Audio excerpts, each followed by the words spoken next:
listen close, truth not hide forever. Hey. Colonel in the O's, Wyatt Army, stand up. Hey. Legacy media all around, headlines spinning round and round, selling fear from town to town, trying to keep the people down. Lies and fake news every day, misinformation on display. Disinformation lights the way, leading sheep so far astray. Little lambs in line, trusting everyone in sign, marching where them say is fine, never asking who designed. Truth gets traded for political gain, again and again and again, while ordinary people feel the strain, caught in somebody else's game. Resistance is futile, them say, just obey what you're told today. But the people waking up anyway, and the truth keeps finding a way. Resistance is futile, them cry, while their stories never quite comply. You can see it with your own two eyes. Truth lives on, it never dies. Them divide people left and right, turning neighbors into fights, clouding up what should be bright, hiding facts out of sight. They use people then discard, push narratives strong and hard. When the evidence leaves them scarred, them simply move the goalposts yard by yard. Cognitive dissonance in the air, contradictions everywhere, yet some still pretend not to care. Like the emperors got close to it.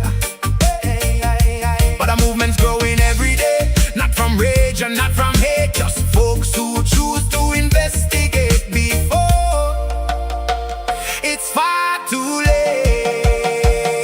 Resistance is futile, them say, just obey what you're told today. But the people waking up anyway, and the truth keeps finding a way. Resistance is futile, them cry, while their stories never quite comply. You can see it with your own two eyes. Truth lives on, hey, it never dies. Come and get a daily dose of reality. No hysteria, no manufactured tragedy. Take a little break from propaganda and insanity, and step into a place of clarity. Inoculation against fake news infection, yellow journalism without direction. Question everything, make your own inspection. Truth should never fear examination. Join the colonel, hear the story. Without all the money, facts should glory. Facts before ideology, that's the art of honest reporting. The Wyatt Army isn't just a name, it's ordinary people in the game, thinking freely, not seeking fame, refusing to be led by shame. Just chill, relax and hear the scene, see what all the headlines mean. Objectivity sharp and clean like a river flowing crystal green. No need for panic, no need for fear. Take a look and make it clear. When the facts and evidence appear, the signal rises through the smear. Resistance is futile, them clear, yet more people question all the same, searching truth beyond the frame, and refusing to play the game. Resistance is futile, no more. People knocking on reality's door, seeking facts they're looking for, and finding what they can't ignore. Yeah man, truth shines brighter than confusion. The noise fades, the facts remain. Colonel Chris and the Wyatt Army, keeping it cool, keeping it real. Resistance is futile when the truth is coming true. Fade out. Truth, truth, truth, truth. Ooh, truth, truth. Ah, da, da, da, da. Truth, truth, truth, truth.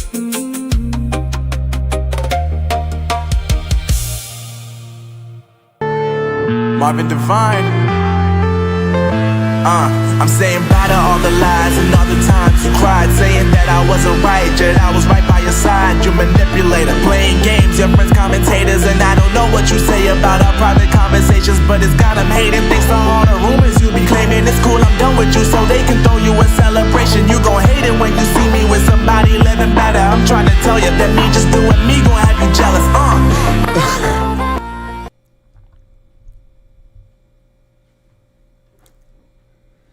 Hello folks, welcome back to the program. Chris live in central Pennsylvania. It is the 15th of July 2026. How you doing? Breaking news out of the federal government, where the Office of Refugee Resettlement has just announced yesterday evening that refugee cash assistance and medical assistance will be extended from 4 months to 8 months. You may recall, those of you who watched the live broadcast, that last week I informed you that this was going to be happening. It has happened, effective 14 July. If you've previously arrived in America as a refugee, since it was curtailed from 8 months to 4 months officially in March of last year, which would be all South Africans and 3 Afghans, and you only receive 4 months of cash assistance or medical assistance if you're eligible, you may now receive the back coverage. So you will get 4 more months of medical assistance and you will get the 4 months of back pay cash assistance, provided you were eligible at the time. If you are still eligible at this point, having arrived, you will be extended those additional 4 months. That's really good news for South Africans. That's awesome news for those who've arrived in America. I hope that that is useful for people. As I said last week, I reported on that story, and I didn't make a video on it because I wanted to make sure that it actually happened. So let's just go ahead and go to the Federal Register and show you exactly where this is. By the way, I'm wearing kit today. Oh, scams, ridiculous. Sorry, his phone. I'm wearing kit, not an official kit, but this is for Argentina for the Soccer World Cup. I could never vote for England or root for England in a match. And Messi is one of the most incredible players in the history of the game, even though I'm not a big fan of it. So only one team left to root for, and that is Argentina. So we'll see what happens there. You're suffering from heartburn. Any remedies? Well, one remedy is to not take any of that stuff seriously. Crazy people make crazy content. Yeah, it's great news. It is great news. So let's go to the Federal Register and take a look at that, and we'll discuss this along with the news for today. Federal Register, change in eligibility period for refugee cash assistance and refugee medical assistance. The Office of Refugee Resettlement announces a change to the eligibility period for refugee cash assistance and refugee medical assistance pursuant to ORR regulations. The ORR director has determined that the RCA and RMA eligibility period will be increased from 4 to 8 months. This is intended to support the effective resettlement of refugees and other ORR eligible populations and assist them in achieving economic self-sufficiency consistent with the requirements of the Refugee Act of 1980 while maintaining efficient use of federal resources. The organizations have 30 days to implement necessary changes, so it won't happen overnight, but it is effective yesterday.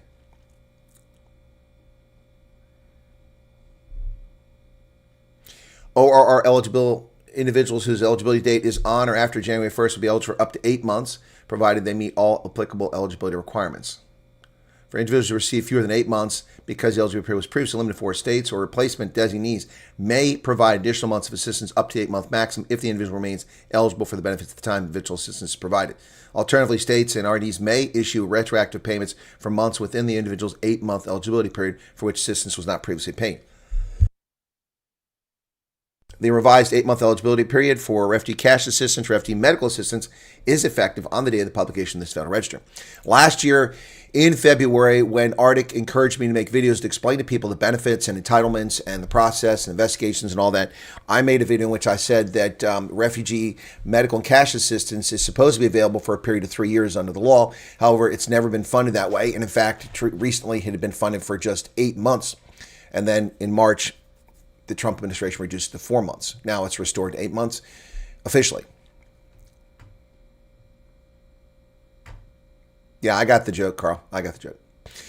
Will President Ramaphosa face justice? Is he innocent? Is he guilty? Well, after lying to South Africans and saying that I will adhere to what the court decides, I trust the courts and the legal process, he's doing everything in his power to subvert the legal processes in South Africa and avoid his day in court and avoid justice. Ask yourself this question. Why? Why doesn't President Ramaphosa, who's innocent, want to face scrutiny? The truth should never fear examination. Why doesn't President Ramaphosa want us to know what happened at Phala Phala with the $580,000 in U.S. bills smuggled into South Africa in violation of customs and currency regulations? Anything over 100,000 Rand requires a declaration. Why is any cash over 10,000 US dollars brought into the country not reported to authorities? Why were VIP police used to illegally extradite Namibians from Namibia and purportedly torture them? And then why were they purportedly paid off to keep silent about that torture and illegal kidnapping? If President Ramaphosa is innocent, sunlight is the best disinfectant. Let him show the world that he's innocent, that he did nothing wrong. Please show us. We all want to believe you, Cyril. We want to believe you. You told us you would do everything to cooperate with the government, with the courts, with investigators, because you have nothing to hide. You did nothing wrong. Okay, I'll take you at your word.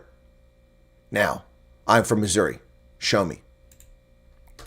Ramaphosa is trying to interfere in the parliamentary process. The court hears. President Ramaphosa seeks a court order to halt the impeachment committee's proceedings pending his review of the independent panel's Phala report. His counsel argues the stay is modest and necessary to avoid damage from an invalid report, while opponents claim it disrupts lawful parliamentary processes. Excuse me. He needs a stay to review the report. The report was put on his desk over a year ago, was it not? Was it not? Well, why does he need more time to review a report which has been in his hands? He was the first person to get the report. What am I missing here? What am I missing? He needs more time to review something that he had that none of us have seen yet. We've read it now that it's out and we know what's going on. His counsel says they need to stay. Western Cape High Court is hearing the case. The judge is set to decide if the impeachment process should proceed amidst judicial review.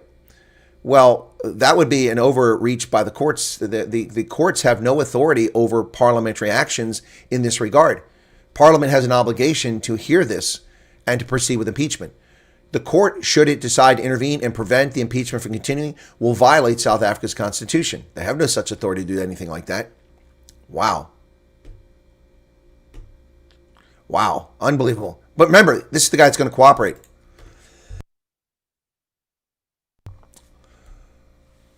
President Ramaphosa is trying to disrupt the parliamentary process and will suffer no harm if his application to interdict the impeachment committee fails. Counsel for ATM MPA Vuyo Zungula and his party advocate Anton Katz argued today. On May 8th, the Constitutional Court effectively reinstated the Phala Phala impeachment proceedings against Ramaphosa. 17 days later, he launched a judicial review of the independent panel's report that found he had a prima facie case to answer for about the theft of foreign currency on his Phala Phala game range.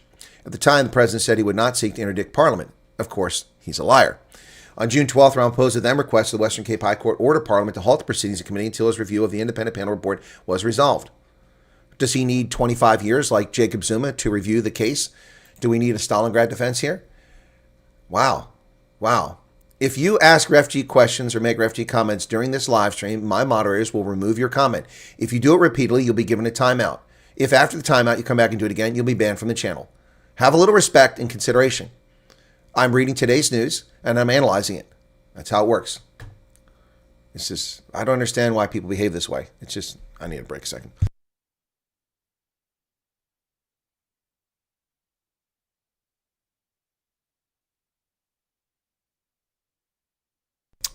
We're still waiting to see Jacob Zuma prosecuted. We're still waiting to see the prosecution of criminals tied to the Oilgate transfer to a BE company. We're still waiting for Zandile Gumeda's prosecution for the Vreda Dairy Farm, for Digital Vibes. The list goes on and on and on.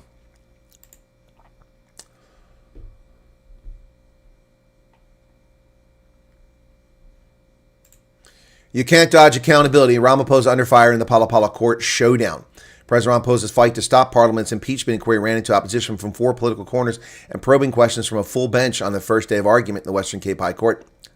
Ramaphosa's counsel, advocate Vim Trendgrove, argued almost alone against a lineup of some of South Africa's most senior silks, with the MK party mocking the application outside court as a waste of time. The report by an independent panel chaired by former Chief Justice Sandile Nkoma found in November 2022 that Ramaphosa had a case to answer for over the foreign currency stolen from his game ranch in 2020. I'm sorry. Ramaphosa is a member of parliament. This report was published in November of 2022 for him to see. 3, 4, 5. 3.5 years since he had access, and he needs time to review the report? No. No. No. No. It is time to run forward with the impeachment. The matter is before a full bench of judges, Andre Lagrange, Matthew Francis, and Diane Davis. Sounds like a bunch of whiteys. The application is posed by impeachment committee chairperson Makashule Ghana, the ATM, the EFF, and the MK party, while the National Assembly Speaker Toko Dodiza filed a notice to abide by the court's decision. Interesting, ladies and gentlemen, interesting that Cyril Ramaphosa, credibly accused of widespread fraud and a cover-up, credibly accused, and an investigating committee found evidence that there is guilt for him. Whether he's guilty or not has to be determined by a court of law or an impeachment, or both. But interesting how all of that's there, and this application is only opposed by the ATM, the EFF, and the MK party. Where is the Democratic Alliance in opposing his effort to stop this? Why aren't the other coalition members who are part of a government in the government national unity opposing Ramaphosa's effort to subvert justice? The Democratic Alliance is not opposing this. They are okay with Ramaphosa avoiding justice. The Democratic Alliance. They have no problem with that. They are not taking part in this. Wow. Wow. Lagrange put it to Vim Trendgrove that Ramaphosa appeared to believe his own version should outweigh the case against him. I'm getting the impression sitting here that the president thinks that, listen here, my evidence that I give must weigh heavier than all this, as he terms it, hearsay evidence from his accusers. He calls it hearsay evidence, yet there's actual evidence. Oh, boy. Wow. Advocate Anton Katz for the African Transformation Movement brought the day's lighter moment, telling the courts the cameras made him feel like he was in a film. The name of the movie is Nkanla Phala Phala. The saga continues. And four of us, that's Mokara, Mpofu, Trendgrove, and I, are veterans of the saga.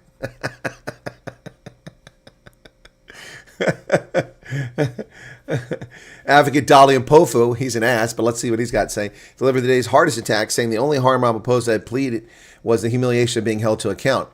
He comes here and says, well, I cannot be put through the humiliation of accountability. What? What happened to the people of South Africa? The people of South Africa only hold the president accountable through their elected representatives, which is parliament.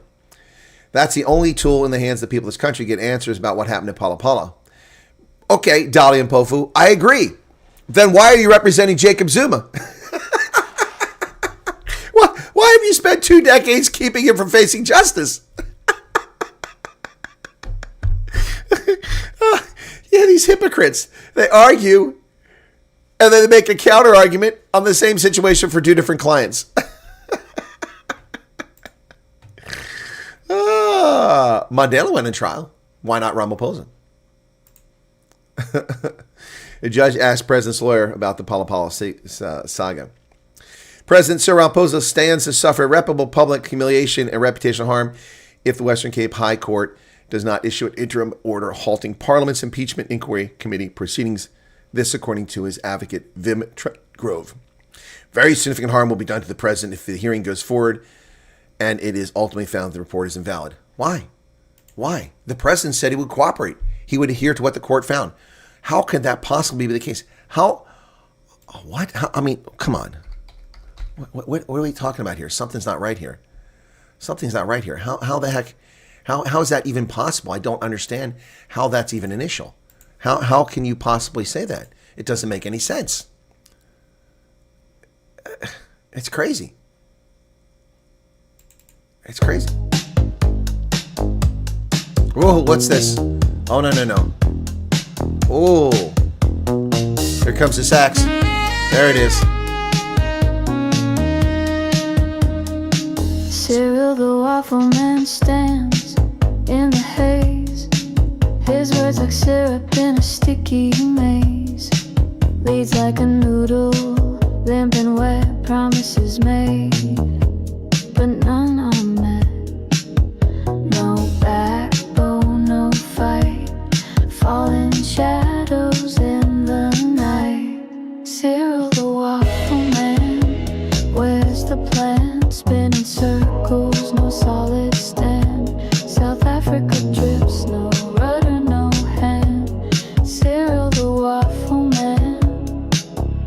the plan?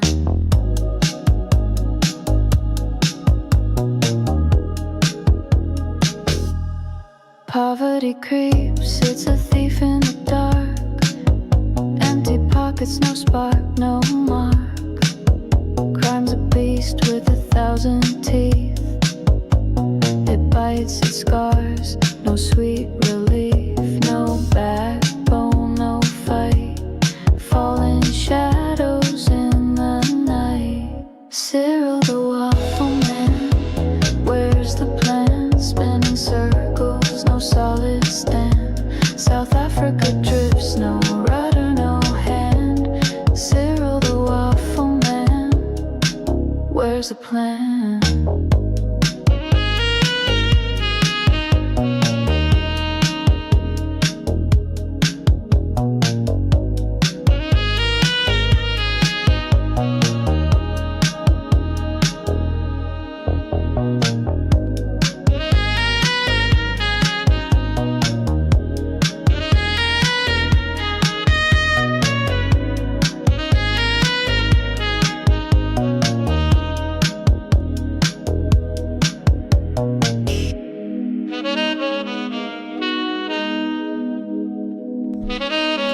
Cyril the Waffle Man. Very significant harm will be done to the president if the hearing goes ahead and is ultimately found the report was invalid. Who cares the report's invalid? Who cares? The crime was committed. The crime was committed. Beretta said it. If you can't do the crime, if you can't do the time, don't do the crime. If you can't do the time, don't do the crime. $580,000 was smuggled into South Africa illegally to Cyril Ramaphosa's game ranch, not deposited into a bank 6 years ago. Buried in couch cushions rather than safe at the game ranch, not put into the bank. Not reported to SARS, not reported to immigration, not reported to Home Office, not reported to Border Control. Then the people who stole the money were illegally kidnapped in collusion with Namibian police from Namibia, a sovereign state. Cyril talks about sovereignty all the time. What about the sovereignty of Namibia and its citizens? And then purportedly tortured by the VIP protection. And on top of that, the SAPs failed to report break-in at the Phala Phala. In their annual report, in the 43 residences they protect, they said no incidents occurred. Really? Not a single incident. Why is that? Because of the perversion of the means of justice by the president and or his office or someone like that. What is the other explanation for this? Did it just magically happen? Did people just kidnap these people, torture them, and pay them off, and didn't tell Cyril about it? Maybe. If Cyril's innocent, why does he fear sunshine? When a president is removed from office on grounds of serious violation of the Constitution and law, he loses presidential benefits, pension, and cannot serve in any public office. It is humiliating to put the president on trial. It is humiliating for South African women to be raped and murdered or beaten with gender-based violence. It is humiliating for 82 South African families to lose their loved ones every single day. It is humiliating to see no iron ore smelters left in the country. It is humiliating to see no oil in strategic storage. It is humiliating to see the trillions of rand stolen by ANC corrupt politicians. It is humiliating to see the asbestos tender, the Vreda dairy farm, Zandile Gumeda, Digital Vibes, Dr. Zwelin Kesey, PPE scandals, Paul Mashatile living in a 40 million rand mansion that he has no money to pay for. It is humiliating to see South Africans, black, white, and brown, subjected to this criminal, corrupt regime. It is humiliating for them. Yet we have to worry about the humiliation for a multimillionaire handed his fortune who accomplished nothing in life. There's a humiliation.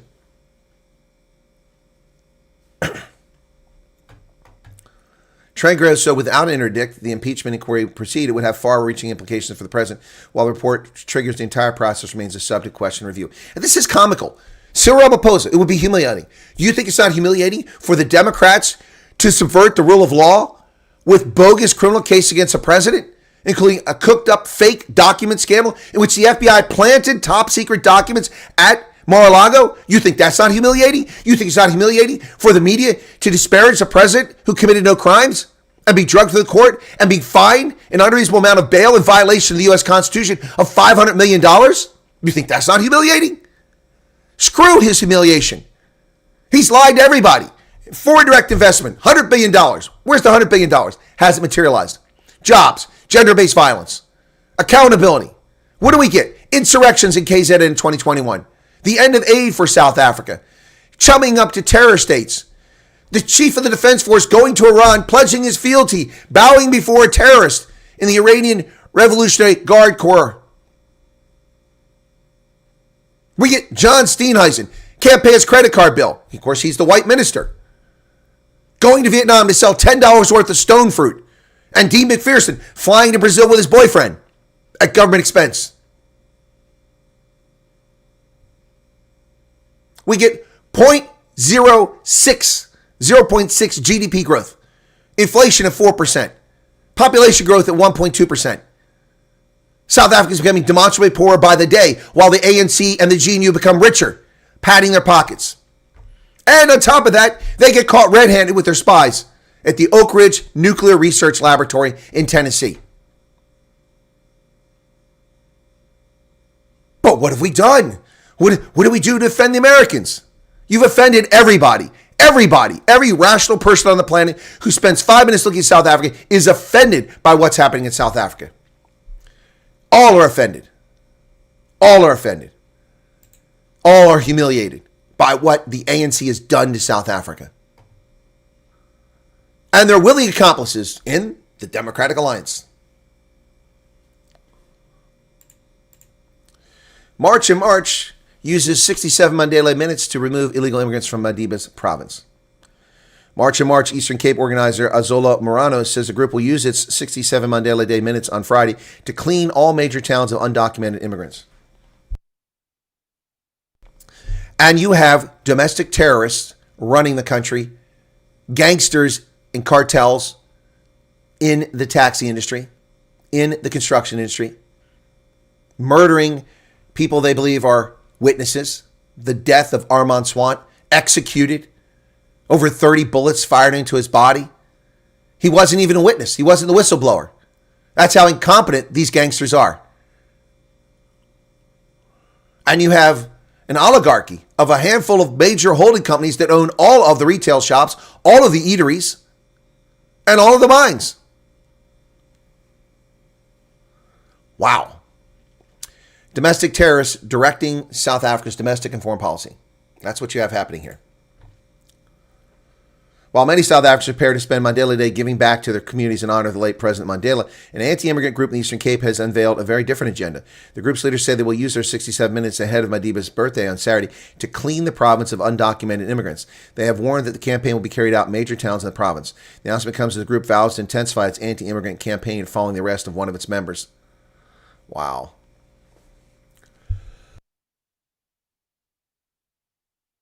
We see in other provinces immigrants are leaving the country, but in our province, it's business as usual. We'll use our 67 minutes to terrorize and threaten and intimidate people. Where are the police? Where are the police? Remember, anyone carrying a weapon, a panga or a knob carrier will be arrested. Right. America doesn't have to kill South Africa. The ANC under Ramaphosa has done that. The corruption is manifestly larger under Ramaphosa than it ever was under Zuma and state capture. Yeah, pimps attacking town councilors in Joburg. Nearly 100,000 Zimbabweans have fled from the terror in South Africa since late May. That raises the number of people probably who fled the country to close to 150,000, maybe even 200,000 when we take into account. 99,418 Zimbabweans have returned from South Africa since May 28th. 70% of them are women and children. Addressing journalists in a cabinet meeting in Harare on Tuesday, Zimbabwe Information Minister Zemu Soda said the cabinet had received an update on the repatriation and reintegration program. Wow. First Lady Auxilla Mnangagwa have been assisting returnees at the Bike Bridge Repatriation Center, donating 30 tons of rice, 20 tons of meal, and more than 5,000 tracksuits, 1,500 nappies, and 1,500 sanitary packs. Médecins Sans Frontières is providing assistance at the border. And all of this is a consequence of, number one, the ANC government not doing its job, keeping illegal aliens out of the country, deporting those found in the country. And number two, domestic terrorists attacking, threatening, the very lives of illegals. Illegals don't belong in the country, but they also don't deserve to be murdered. Unbelievable. Well, the presidency is denying isolation claims and accuses Ghana of spreading disinformation. Vincent Mangwenya, the spokesman of the presidency, the office has criticized the sting campaign by Ghana and Nigeria to isolate the nation over anti-immigrant protests. False claims, including that Ghana had rejected requests for a state visit, have been dismissed by South African officials.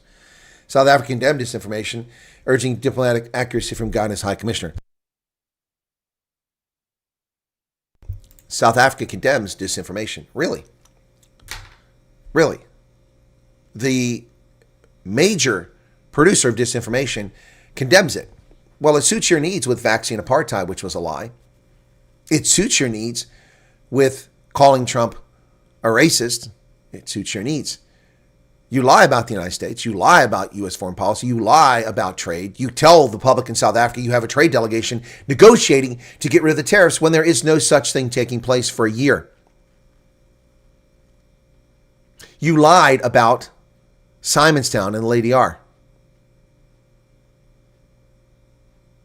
You lied about Ruben Briggity. You lied about Brent Bozell. You lied about your ties to Iran. You magically came up with $102 million to pay the debt you owed to the party planners.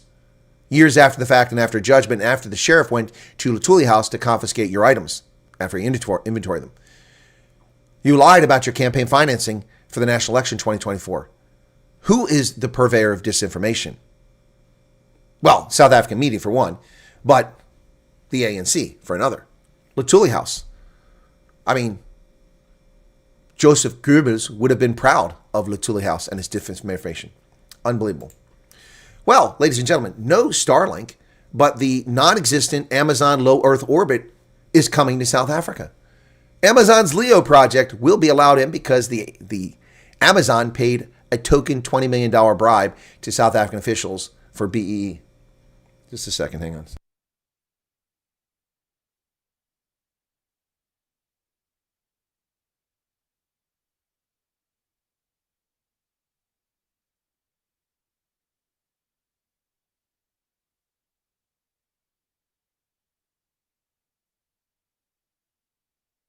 Folks, I have to take this call. Let me play a song in the background for a couple minutes while I deal with this, and I'll be right back with you.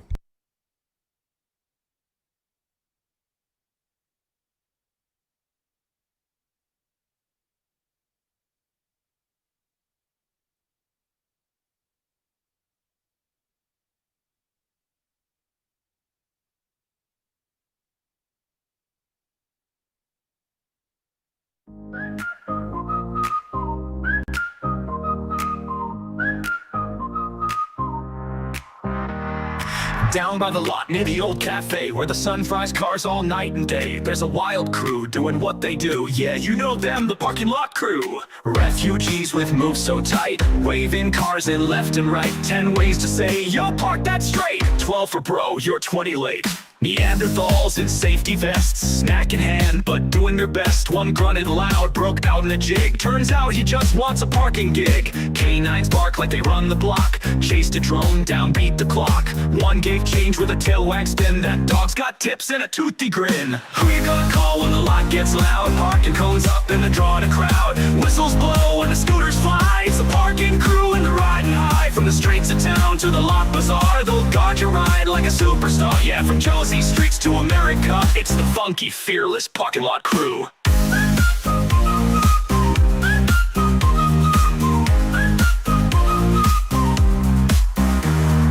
Car guard shout near the garbage bin. Who parks scale? You let them in. They blow their whistles in perfect time, like a backup band with a traffic sign. Then here comes Wyatt, the colonel boss. Duct tape boots and a look that's sauce. Rides a scooter with flashing beams. Salutes pigeons, yells at ice cream. Men, dogs, apes from a line. No dents, no scrapes, no overtime. If they park like chaos, made a plan. Find them twice and be the man. Who's got the beat in a vested hat? Parking legends funky like that. Guard your eye with soul and flair, and a hi-fi breeze in the summer air. From this lie here to America, it's the wild, proud parking lot crew.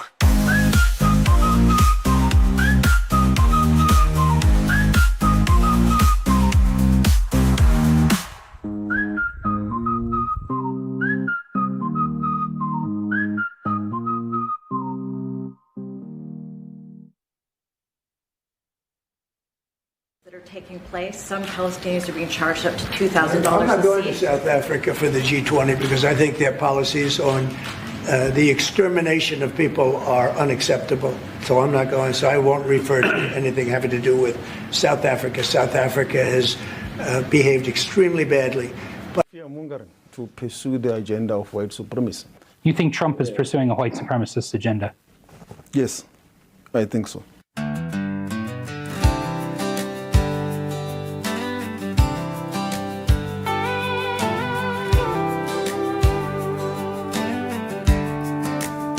Sunrise over DC, coffee in my hand.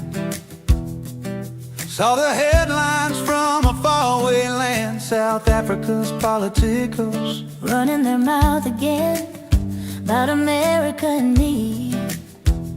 Where does it all end? They're about a whole year of the same old tune, name calling in tall tales beneath the African moon. Oh, it's more trash in the USA.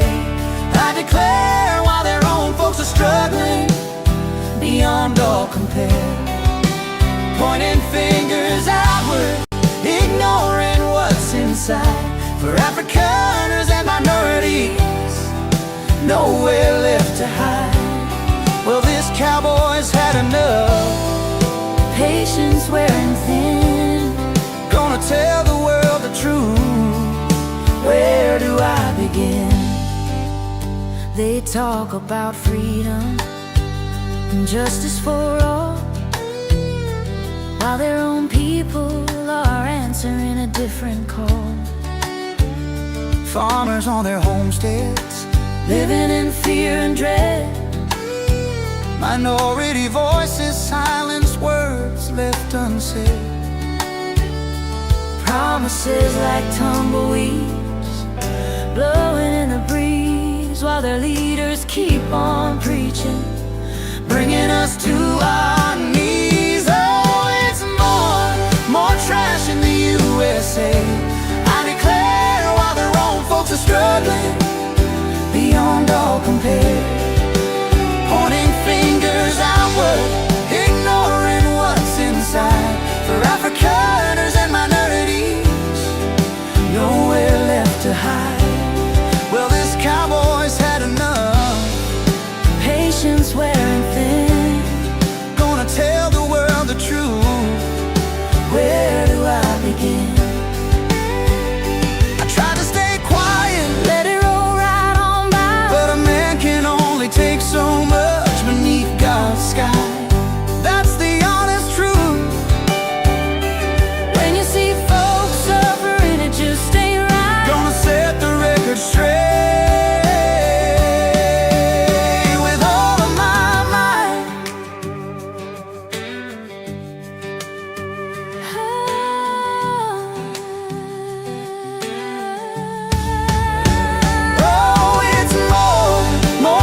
In the USA, I declare, while their own folks are struggling beyond all compare, pointing fingers outward, ignoring what's inside.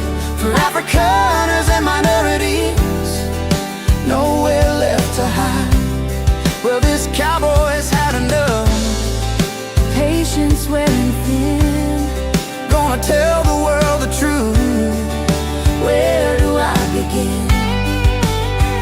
Yeah, more trash in the USA, but the truth will find its way. Pretoria, listen up to what I gotta say. God bless America, come what may. Come what may.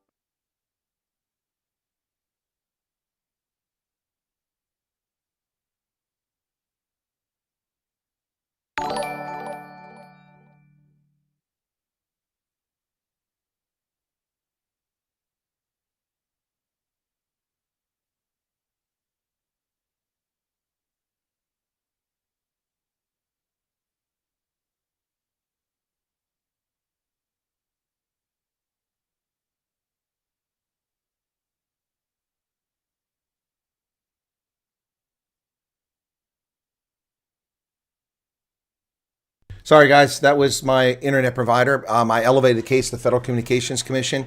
And when you elevate a case to the Federal Communications Commission, these communications companies are on the hot seat. They have to respond within a specific number of hours to that. And so they were calling me back about that to let me know that they were addressing my concerns. So that's what that was. Sorry for that. So hang around. Don't leave. The news is still here. How many people did I lose? I lost about 33 people. Anyway, yeah, so back to the news. So that was Xfinity calling me, and it was an important call. Yep, so I took that about what happened explained. So, yeah, it's, again, at least I'm in America. The company was unresponsive. They didn't fix my problem, just like they didn't fix it in November and December. And I had to call the FCC in January, late December. They fixed it finally. And the same problem a couple years ago. So businesses shouldn't be like this. They should be responsive customers. This company is not. It's too large. It doesn't have the resources dedicated to what it needs to do to provide service. Anyway, so I just told him, as far as I'm concerned, the issue is resolved. They gave me a credit, but it didn't. It still hurt me. It still hurt a lot. But anyway, so yeah. Watched the hacker channel and the guy covered it. Covered what? Oh, yeah, no. That was the Federal Communications Commission complaint, and they called me back. So anyway, yeah. So he offered to call me back shortly, but I've got Ronaldo coming up, not now, but at 8:30. Ronaldo asked to do it. I guess he's got some meeting going on. So at 8:30. Is John Mosline here? Oh, my goodness. John, how you doing? I haven't seen you in donkey years. How you doing, John? Are you doing better? Last I heard, you weren't doing so well. I think you're on Ronaldo, and you mentioned you weren't doing well. Yep. All right, let's get back to the news. Sorry for that interruption, folks.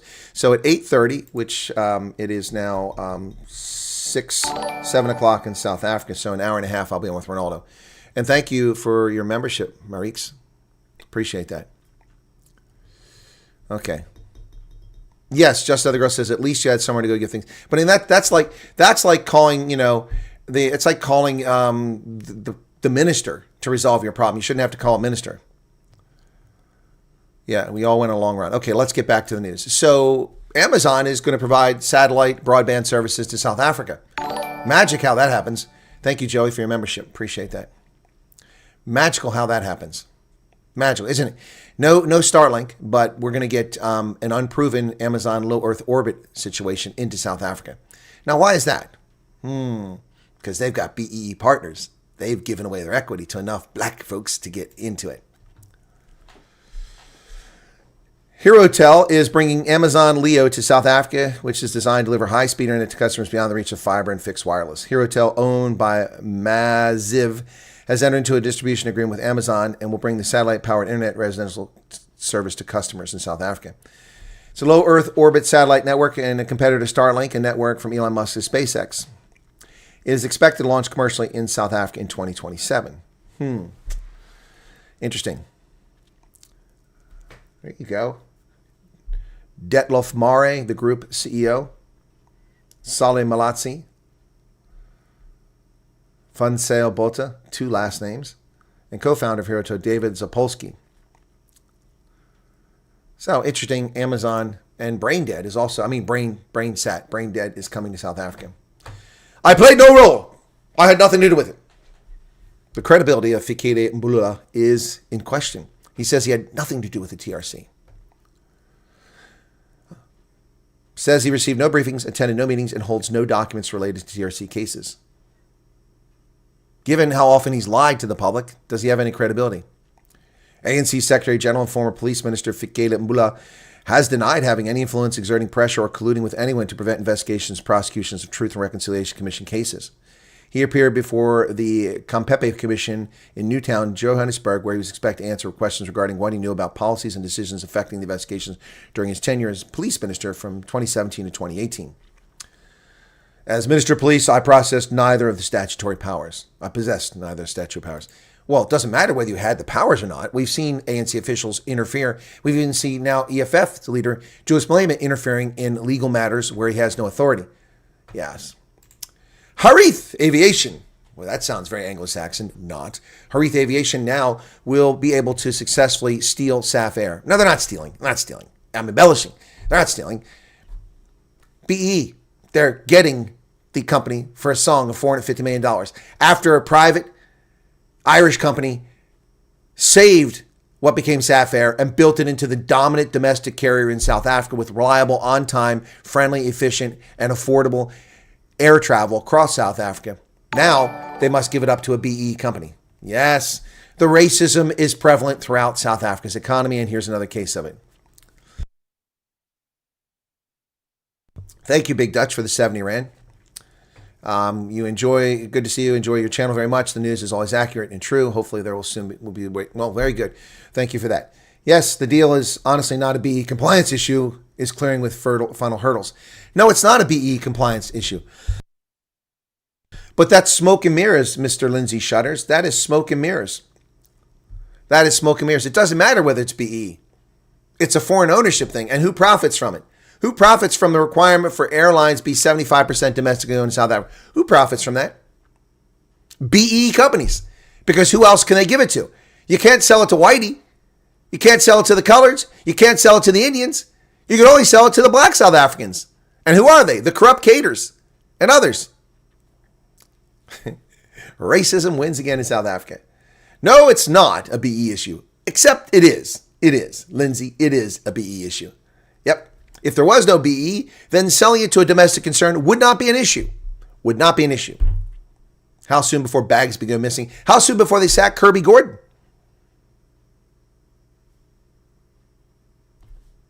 When everyone who's ever flown Fly Safair knows, the moment you sit down, on comes Kirby Gordon to welcome you onto a Safair flight. How soon before the bags go missing? How soon before delays? How soon before a Fly Safair plane crashes because maintenance isn't performed? I mean, this BE could lead to deaths. Now, that's hyperbole. That's supposition. There's no evidence to support that. But these are fair questions to be asked today before the Irish company is forced to give away its stake for $450 million. The future will tell. All I know is that I'll be renting cars instead of flying Fly Safair in the future. Well, if I ever go back to South Africa. 105 Zama Zamas arrested in Pilgrim's Rest in Mpumalanga. Look at that. Criminals, each and every one of them. The police have arrested 105 suspects and seized equipment worth thousands of rands in a week-long operation against illegal mining in Pilgrim's Rest in Mpumalanga. The crackdown on illegal mining activities resulted in 105 arrests between July 6th and 12th. Police said 91 of those arrested were illegal foreigners and the remaining 14 were South Africans. They recovered 16,300 rand in cash, a gold measuring scale, mining tools, 14 bags of gold materials, and detectors all believed to belong to Zama Zamas.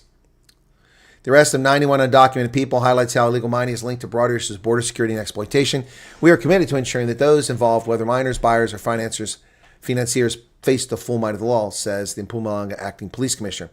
Well, that's true, but they also seized 14 South Africans. You cannot blame this exclusively on illegal aliens, as South Africans were also engaged in this. Action SA and the Democratic Alliance are questioning Gate McKenzie's department about $31 million World Cup trip. So the DA and Action SA are concerned about $31 million in expenditures to come to the World Cup.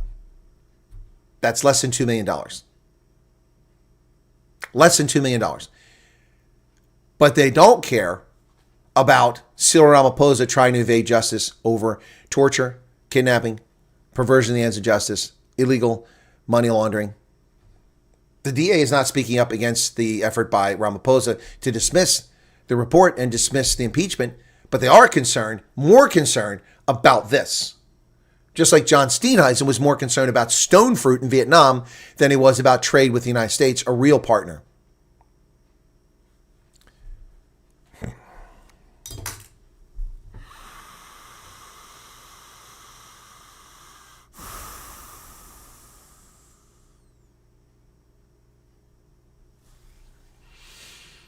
Cry the beloved country. Cry the beloved country. South Africa is so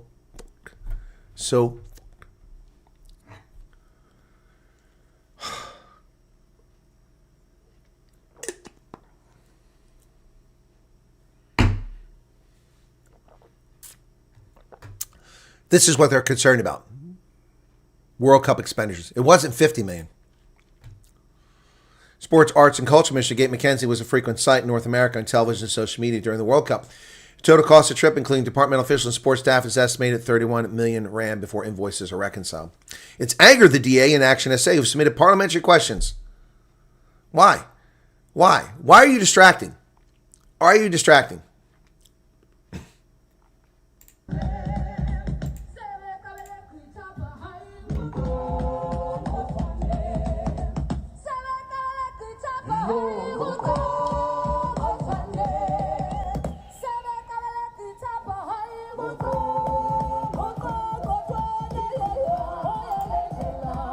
That's not Kurt Darren. That's not Steve Hofmeyer.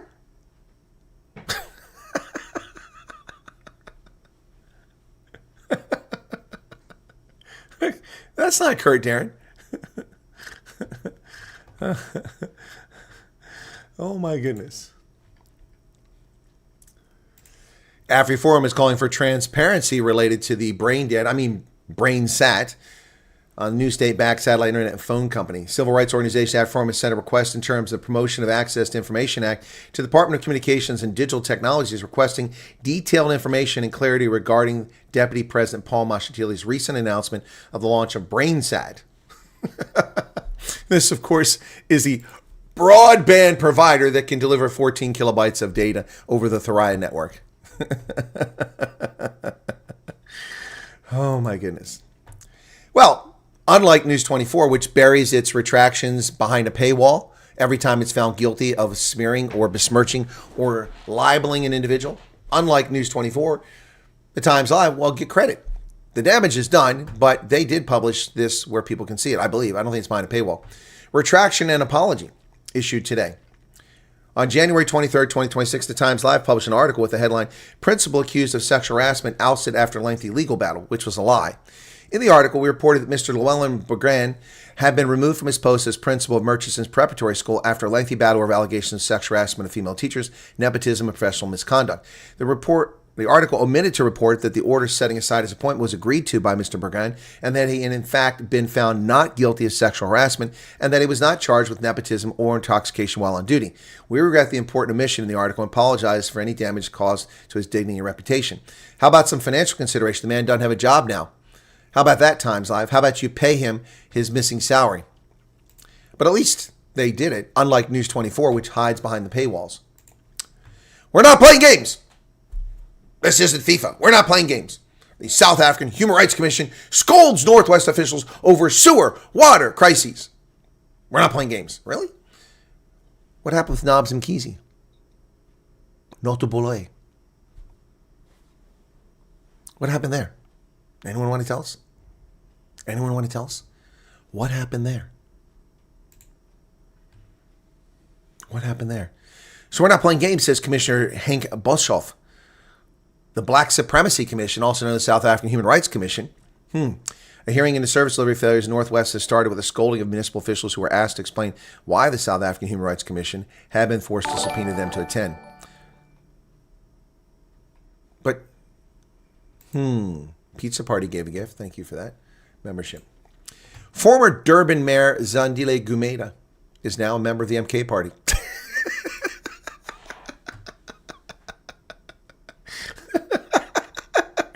The ANC's efforts to recover from its historic defeat in KZN were dealt a major blow Monday when the corruption-accused former eThekwini mayor with 168 counts of fraud against her defected to the MK Party. ANC removed Gumede as mayor in 2019 after her arrest in connection with the 320 million Durban solid waste tender. She and 21 co-accused have yet to be convicted or tried for their alleged corruption. She enjoys a lot of support in the province. Of course she does, because ANC supporters love criminals. They love criminals. They keep voting for them.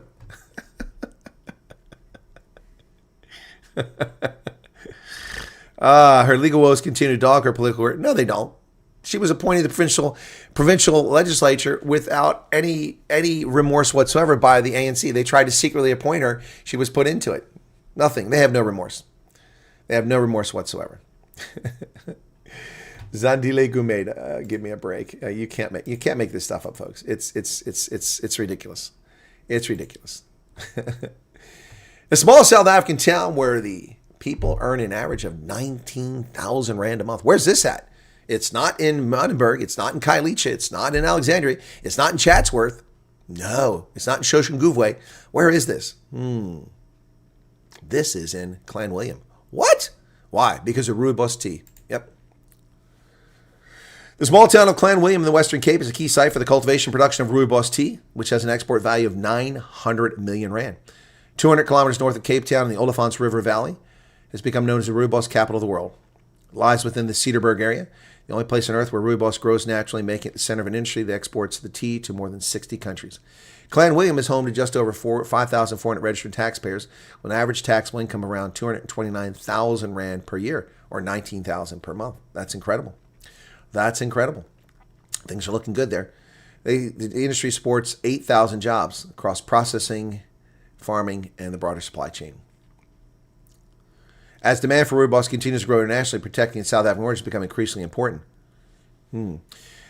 Marthain Swart, Secretary of the South African Rooibos Council, said recent trade developments, including the removal of tariffs on South African exports to China, present significant opportunities for the industry. China is a very large market, and the potential for increasing your export volumes there is meaningful. Why aren't you increasing in America? People love rooibos tea here. As soon as they have it, they love it. Why are we not hearing any efforts to increase it here?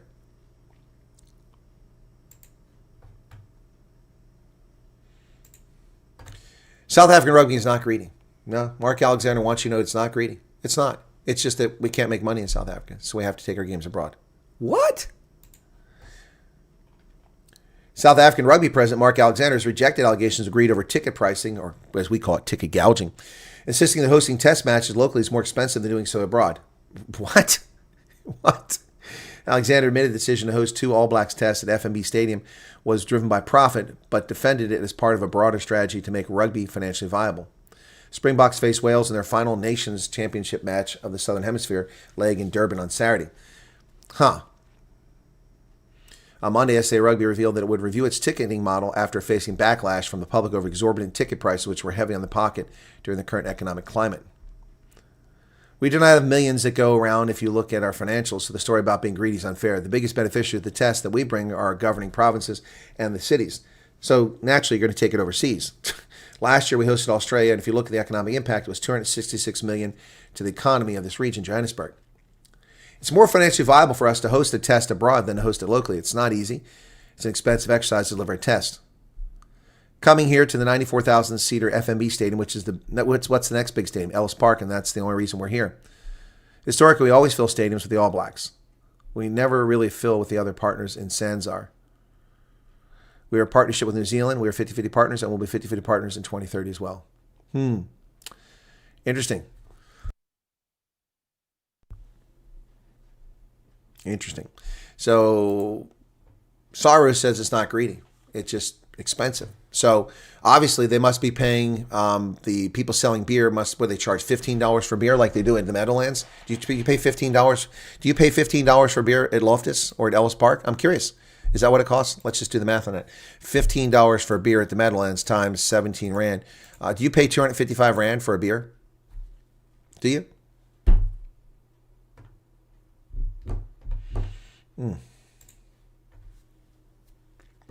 3,500 for one economy ticket. For what economy ticket? We talking about Dan Peterson. You talking about it's Fly Staff Air? Yeah, you can get tickets cheaper than that. You get tickets for 1,800 Rand on Fly Staff Air. Well, people asked about this yesterday. I hadn't heard about this story, but now it made it to the news. A Springboks fan fell to his death at a site in Pretoria. This is shocking. Shocking. Shocking.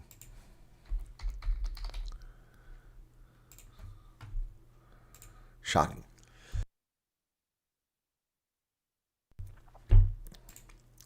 Inquest is open after a Bok fan falls into a hole near Loftus Versfeld and dies.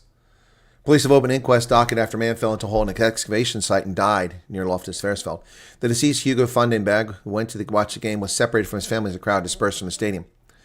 As the crowd dispersed from the encounter between the Springboks and Scotland on Saturday, Hugo Vandenberg became separated from his family. The following day, the search for him ended in tragedy when it was discovered that he had fallen into a hole in an excavation site near the stadium and had died. Before the game, the 51-year-old had told SABC he hoped the Springboks would win the match. It won't be that easy. I think people underestimate Scotland. Scotland beat France. Scotland has a point to prove. I don't think it will be that easy, but we will win. He traveled from Mpumalanga to Pretoria to watch the match along with his sister, his brother, sister-in-law, and other family members. After leaving the game, they were leaving the stadium to return to the guest house they were staying at for the evening. Vandenberg got lost in the crowd. His sister-in-law, Yolanda, told News 24 that they were not concerned at first because he knew where the guest house was. At first, he lost his phone just minutes before he left the stadium. We thought he was cross and went for a beer and would come back. Unfortunately, he didn't. He fell into a hole for a place that apparently wasn't marked. Was he mugged? Was he killed? Did he wander in a dangerous area? Was he in a fight? Was he locked up? On Sunday, they decided to post a notice on social media. People phoned in to say that the man had fallen into an excavation site near the stadium. One of the callers told the family the man had a black and white moon bag, and they knew it was him. So here's a construction site. I don't know where the hell that's at. He was a soft person, loved animals. Police confirmed that inquest docket had been open. Meanwhile, DA's Shwane mayoral candidate Cilliers Brink visited the site. He said, I went to the rugby on Saturday, and when I came to move past here, all these barricades are now here, were not here. So there's a clear issue of negligence on the side of the municipality. It must be investigated. There must be consequences. We must have feedback on this project. Yep, so all these barriers weren't there, and the man fell to his death. Oh, I know where that's at now that I see that sign. That's by the school there. I know exactly where that's at. Wow. The unexplained withdrawal of contracts from the site has left the project incomplete, causing ongoing public inconvenience, traffic disruption, and significant delay in essential infrastructure delivery. According to the DA, in June this year, 2 of the party's councilors met with the city officials. After the incident, the city said the excavation forms part of an ongoing sewer pipeline installation project. Unfortunately, it cost this man his life. It's horrific. Once again, incompetence is leading to the death of South Africans. Once again, incompetence is leading. And who leads the city of Shwane? Which is the party that has the mayor? Does anybody know which party leads? I do. Anybody want to answer that question? What party is responsible for this man's death? What political party? No, it's not the DA, Virtual Western Cape. It's not the DA. Good guess, not the DA. He was in the DA before he became an unrepentant racist on social media. Not the ANC. It's not the ANC. Oh, the ticket for the game. Thank you. Now I thought you were talking about flying. It's not the DA.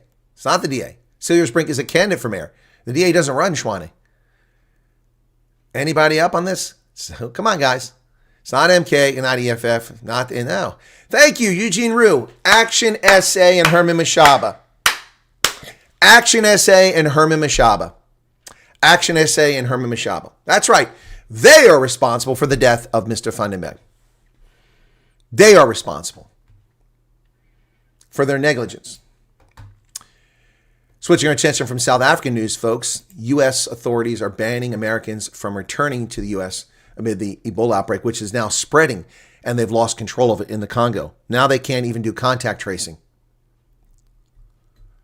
Yeah, I know the whole too, Malboard. I remember it from last year, yep. American citizens recently been in the Democratic Republic of Congo dealing with an outbreak of the deadly Ebola virus can't return to the U.S. until they've spent 3 weeks in another country. Wow.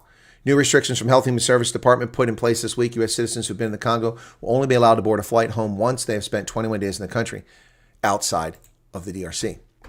That's why they're trying to put the camp together in Kenya. The G7 is urging an end to attacks in Sudan's El Obeid. They urge foreign governments to stop providing financial and logistical support to Sudanese warring parties. Here is the South Sudan military wearing U.S. Army uniform. That's the uniform I wore in the Army before we switched to the new one. G7 foreign ministers and the European Union's foreign policy chief have called for an immediate halt to attacks in Sudan's strategic city of El Obeid, warning civilians face growing risks of fighting intensifying. The group called on July 14th for the UN Security Council to expand existing arms embargo on Darfur to cover the entire country.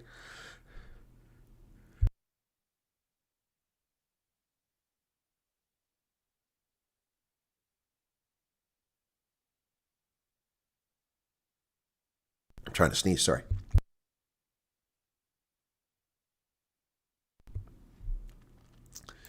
Iran resumes retaliatory strikes throughout the Middle East after the U.S. has attacked them. U.S. allies are under fire. Iran targets Bahrain, Jordan as ceasefire continues. That is an explosion at the Bandar Abbas naval base, U.S. targeting.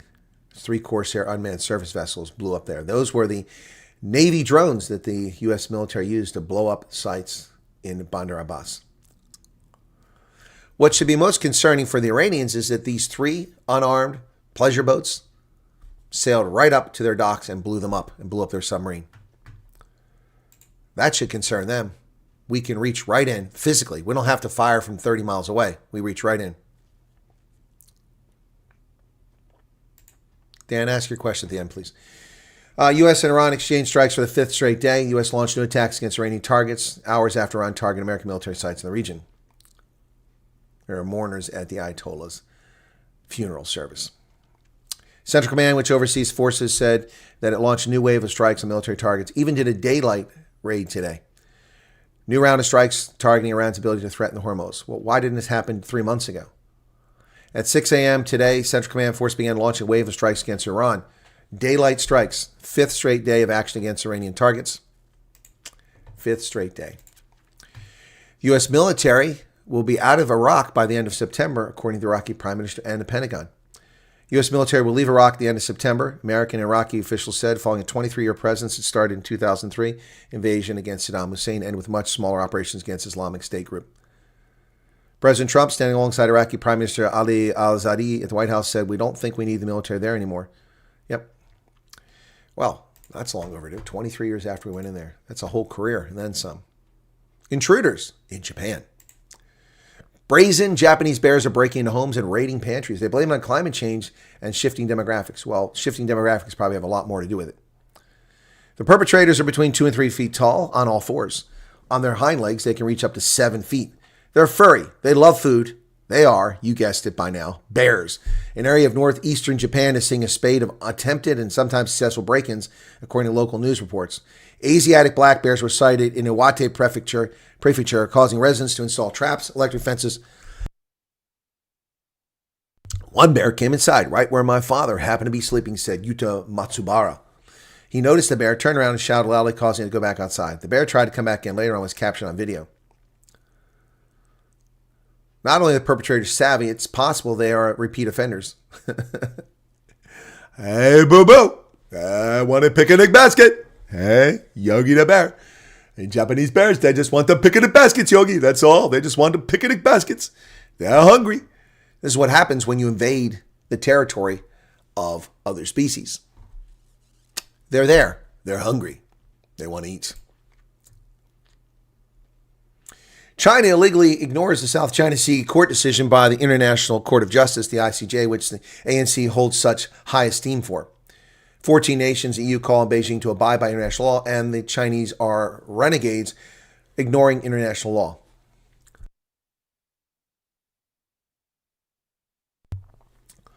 This is the Chinese attacking a Philippine ship in international waters. 10 years after the International Tribunal ruled against China's expansive claims to control most of the South China Sea, Beijing remains in violation of international law. The Staff Judge Advocate Office of the Hawaii-based command issued a graphic and talking points on the 2016 ruling by the Hague Permanent Court of Arbitration that ruled in favor of the Philippines and declared China's 9-dash line illegal. China is using coercive, aggressive, dangerous actions in South China Sea to destabilize and infringe on the sovereignty and sovereign rights of neighboring states, as well as states entitled to the UN Convention on the Law of the Sea, Freedoms of the High Seas. Yep, good stuff. Good stuff. China's destabilizing Asia. Surprise, surprise. Well, China's economy is suffering. I told you this too when the Iran war kicked off. Domestic consumption is way down. Chinese domestic gross product is expanded 4.3% in the second quarter, which would be good for almost any country in the world, except for a country like this size, suffering from dismal domestic economy. China's growth slowed the second quarter of the year to the weakest pace in more than 3 years as surging exports buoyed by artificial intelligence boom failed to compensate for a struggling domestic economy and sluggish consumer spending. Down from 5% in the first quarter, the economy is slowing. China's weakening headline growth is an indicator of enormous underlying economic fragilities, which have stifled domestic demand and kept the economy heavily reliant on exports to sustain growth. But tariffs being raised by the United States, the European Union, and others, including South Africa, will harm their export market.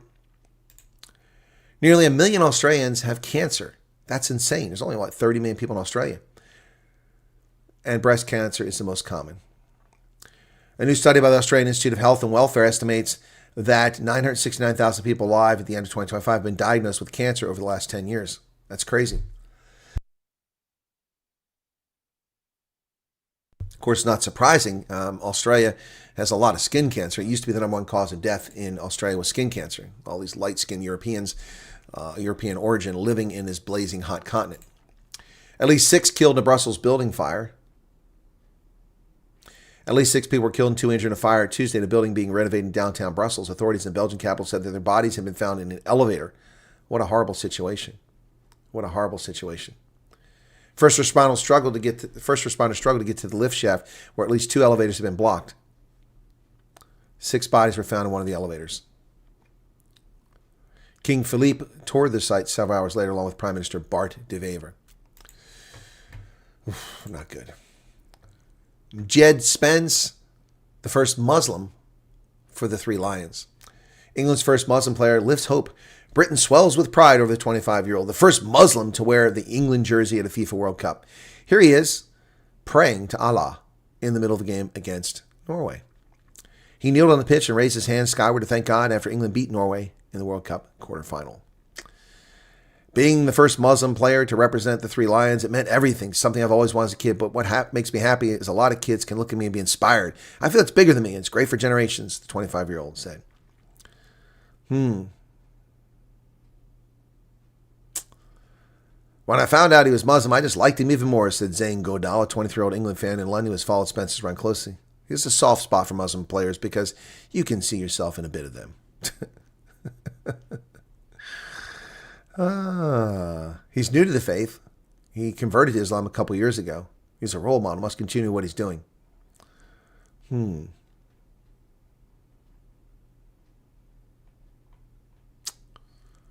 Interesting.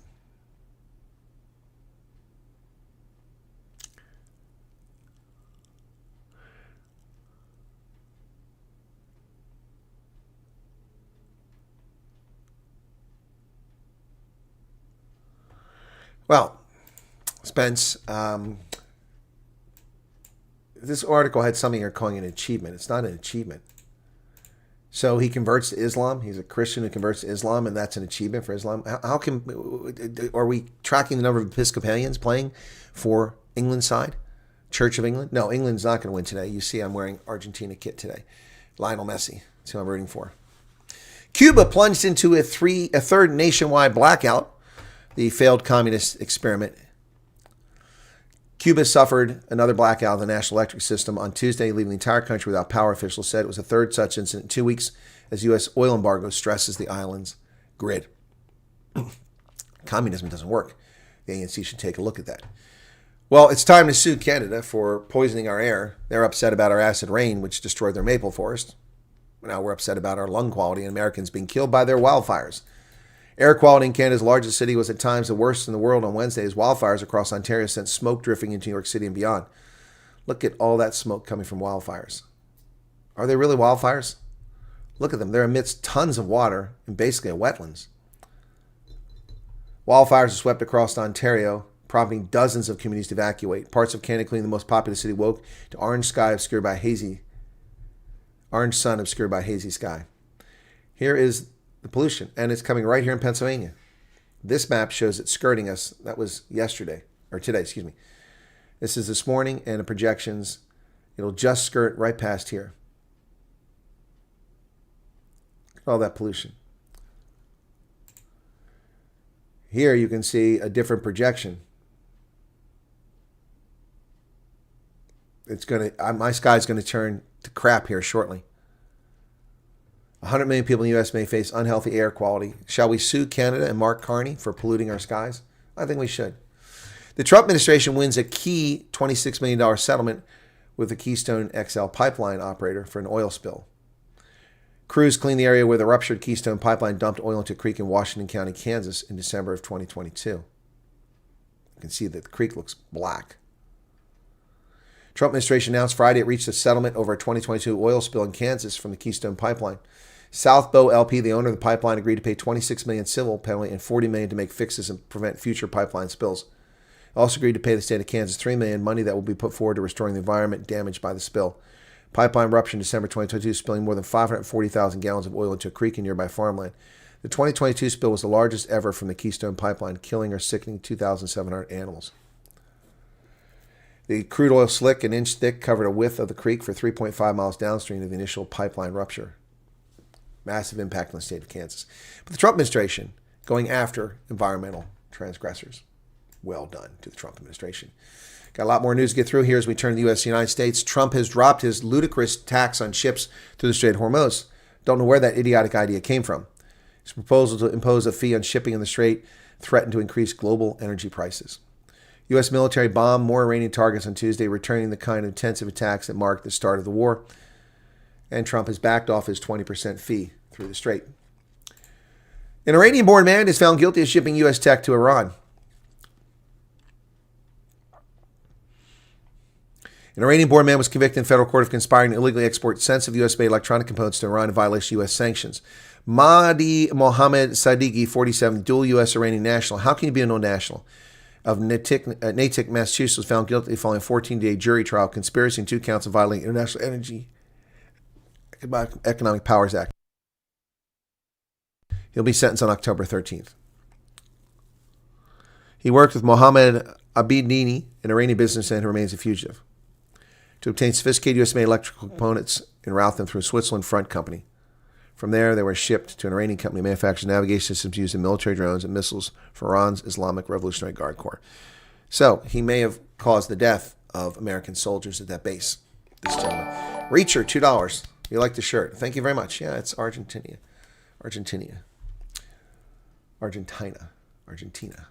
Yep.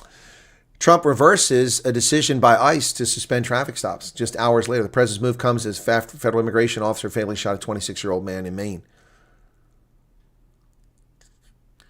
President Trump said immigration and customs enforcement officers should continue using traffic stops to arrest immigrants. They're not immigrants. They're criminal alien invaders. We must be strong, tough, and smart. We cannot give up one of the ICE's most important effective crime-fighting tools, the traffic stop. He wrote in a Truth Social post today. Yep, our number one goal is to keep our officers safe and get criminals off our streets, said Homeland Secretary Mark Wayne Mullen. The decision came after a federal immigration officer fatally shot a 26-year-old in Biddeford, Maine. DHS said officers were conducting an operation related to final order for removal at the residence. Officers tried to stop a person leaving the home in a vehicle. An officer who was fearing for public safety discharged his weapon. Yep, well, that's what he gets for running. He should have stayed where he's supposed to be. Marco Rubio pens an op-ed 2 days ago in the Wall Street Journal criticizing the International Court of Justice, or the International Criminal Court, I should say, ICC. We are dismantling. But I appreciate that, Marco, but we have no control over the ICC. We're not signatories to it. We're not dismantling anything. Maybe you're going to isolate them. And that's what he means. Most of us would struggle to imagine a world in which U.S. soldiers, police officers, border patrol agents, elected leaders could be dragged before an international court tried by judges from random countries across the globe, found guilty under international laws we neither consent nor control, and then imprisoned thousands of miles from America. But that's what the ICC now claims power to do. The ICC was born at the turn of the century. At first, it was marketed as a narrow backstop to prosecute the gravest crimes. Now the ICC and its allies seek a standing world tribunal with near unlimited reach, empowered to override courts and constitutions of the U.S. and other sovereign states and to prosecute and arrest our citizens. Americans never agreed to any of this. Both of our major political parties oppose the prospect of handing a distant global court the power to prosecute and jail our citizens. President Clinton refused to submit the Rome Statute to the Senate for ratification due to his concerns about significant flaws in the treaty. 2 years later, bipartisan Senate supermajority passed the American Service Members Protection Act, authorizing the president to use all means necessary, including military force, to prevent the ICC from detaining or arresting Americans. Crocotopia, £10 for pizza while watching football. Thank you. I could go for a pizza. That's a good idea. Maybe I should order pizza this afternoon. Rubio vows to dismantle the ICC. I'm not sure how we're going to do that other than getting people to work with us. He vowed to dismantle the ICC and urged other countries to join the effort as Trump administration significantly escalates its campaign against the global institution. Now, wait for it. If Ronald Lamola opens his K-hole and says the U.S. is rogue because we don't want to submit to the ICC, watch for the South Africans, political leaders, to open their mouth, and forgetting that they threatened to leave the ICC a few years back. Remember that? They threatened. Remember that? Well, lawsuit claims that U.S. sanctions and the ICC violate free speech, except they don't. The ICC is an international body. We have no authority. They're not subject to U.S. law. They're not entitled to U.S. protections. 2 U.S.-based advocacy groups sued the Trump administration on July 15, saying that sanctions imposed on the ICC violate constitutional free speech protections after the administration launched a diplomatic campaign aimed at dismantling the court. Lawsuit filed in federal court in New York. Democracy for the Arab World, now, and Taxpayer Alliance Against Genocide sought to block President Donald Trump's executive order from last year. Trump administration using a blunt instrument of economic sanctions not only to punish human rights offenders, but to police the political expressions of millions of Americans, Omar Sheikh said. No. There aren't millions of Arab Americans. There are some Arab Americans. And it's bigger than that. Stop it. This is a nuisance lawsuit. Cyclospora cases are rising rapidly from this mess. A parasite which has sickened thousands across the U.S. is notoriously difficult to track. Funding cuts haven't made the job easier, says the New York Slimes. The number of confirmed cyclosporia infections nationally has nearly doubled in a couple days to 1,600 on Tuesday from 843 on Friday. On Monday, health officials in Michigan announced the lettuce and salad greens were possibly contributing to the cyclosporia infections in Michigan, which is reporting the most cases so far. The parasite is uniquely challenging to investigate because of its biology. Insufficient funding for state and local health departments, along with recent cuts in federal surveillance program, haven't helped, said John Guzwitz. Tracing cyclosporia parasite that spreads through contaminated food or water back to a particular food is a labor-intensive project. Yeah, well, good luck with that. Stay away from fresh greens. The Navy is going to pay a Florida company $2.2 billion to manage construction of its new amphibious warfare ships. That's an amphibious assault ship, the USS Baton, and behind it is the landing ship Carter Hall, transiting the Red Sea in 2023.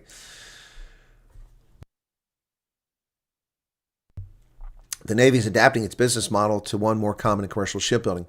The company acts as an independent third-party prime contractor hired by a ship owner to manage the construction of new vessels.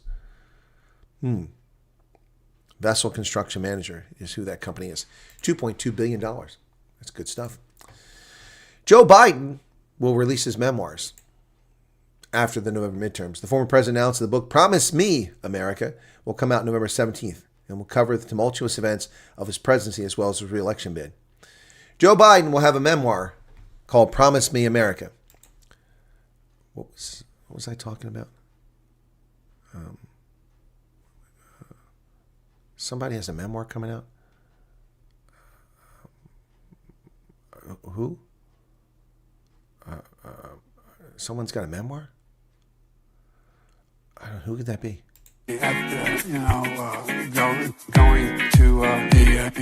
My mind's going blank now. What's happening? What I can't remember. I'm gonna lose track. My mind's going blank now. What are you talking about? What the hell's going on here? Where the hell are we? My mind's going blank now. I can't remember. I don't know what the hell he's talking about. What am I doing here? My mind's going blank now. Where am I headed? I keep forgetting I'm president. Where am I? No idea. Last night I was on the television. I was on a telephone. Rapidly rising. I don't know. COVID has taken more than 100 years. Look, here's lives reflected in the NHEI. America is a nation that can be defined in a single word. I was going to put him in. We're going to seize the ill-begotten gains of Putin's autocracy. Yeah. NATO's purpose is to defend against aggression. Let me make near and dear to you that you like to be able to. Anyway.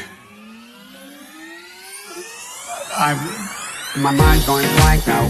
What's happening? What I can't remember. I'm gonna lose track. My mind's going blank now. What are you talking about? What the hell's going on here? Where the hell are we? My mind's going blank now. I can't remember. I don't know what the hell he's talking about. What am I doing here? My mind's going blank now. Where am I headed? I keep forgetting I'm president. Where am I? No idea. I don't think as the idea that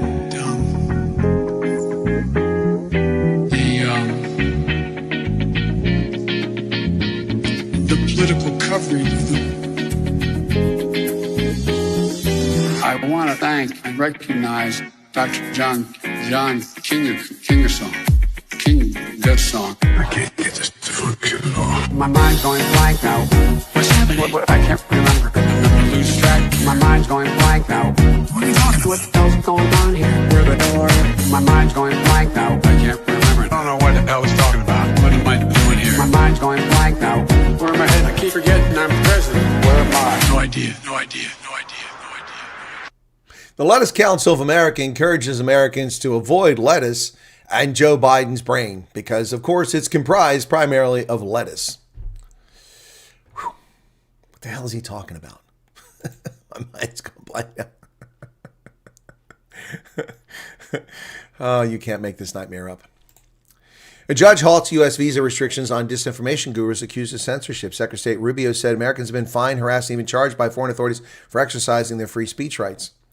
A federal judge on Tuesday blocked the Trump administration from enforcing a policy that denied visas and ordered deportations of disinformation expert foreign nationals whom it accused of being leading figures in the global censorship industrial complex.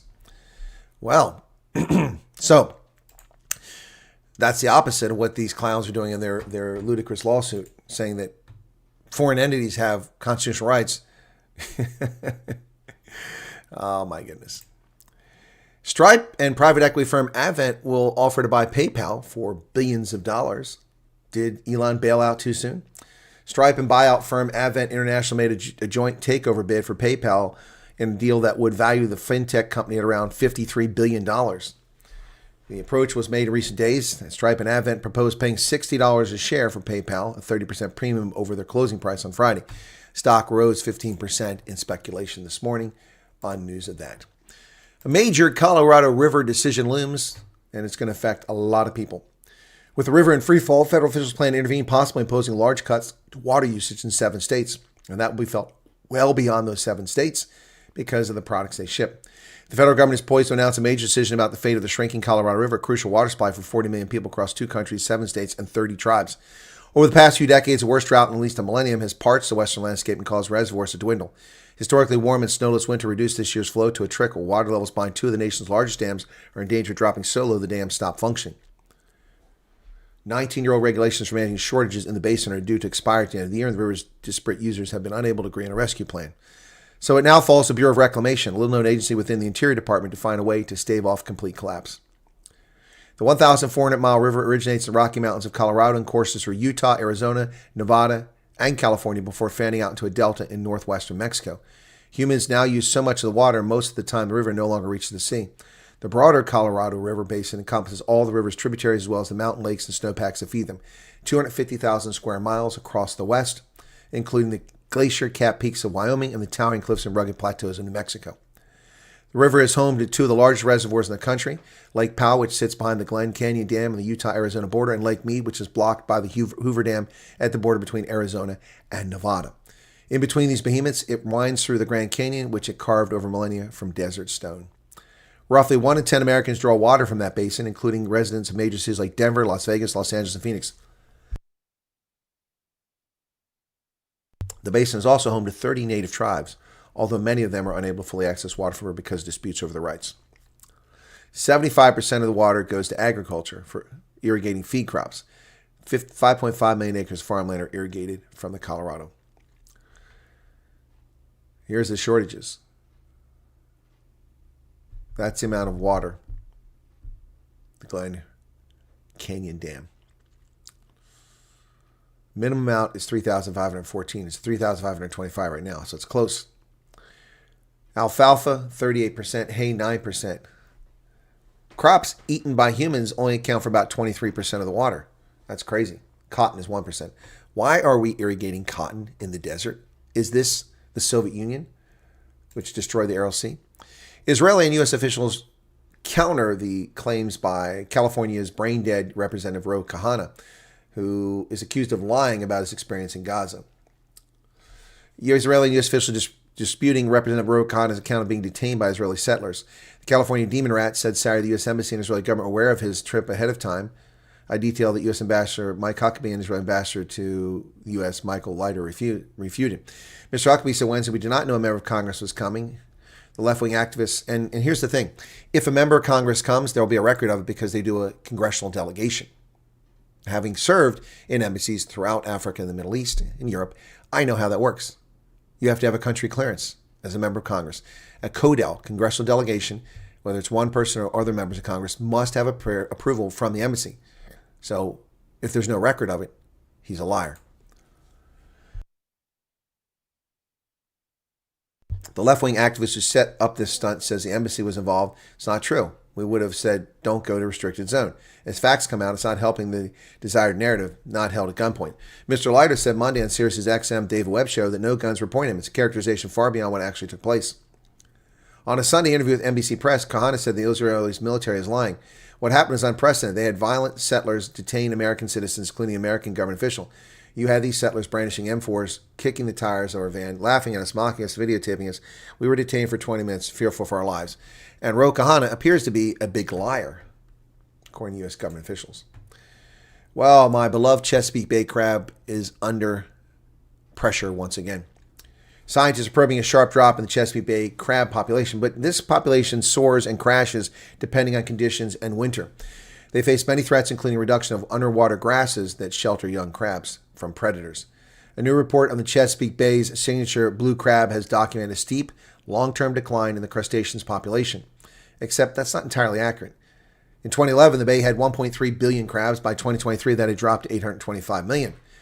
Well, that's also a misleading statement because in between, the population had crashed to 325 million and rebounded to 800 million, more than double what its low was. So, media dishonest. There's a report on this that's out. And that, my friends, is the news for today. Thank you for joining me. Don't have to feel the need to run off. 298 people here, 296 likes, 2 memberships renewed.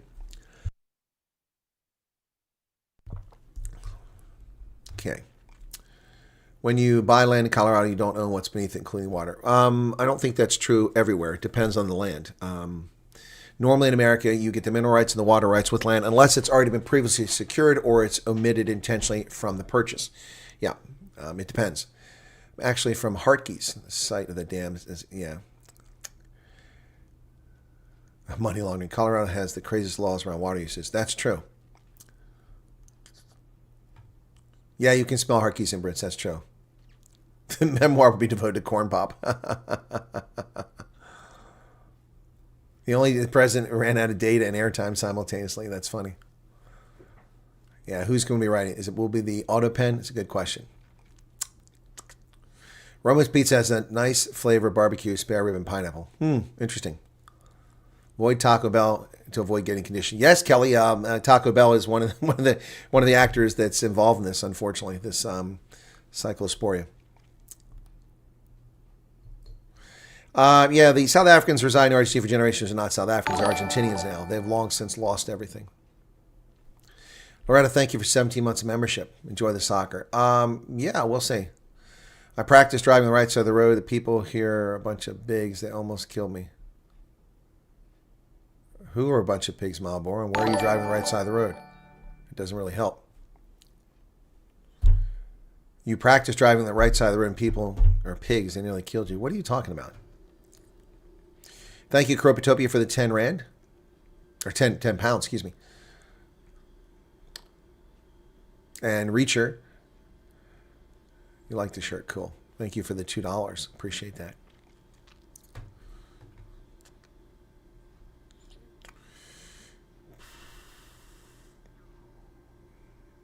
Maybe the Gupters involved in the Cuban power station. Maybe.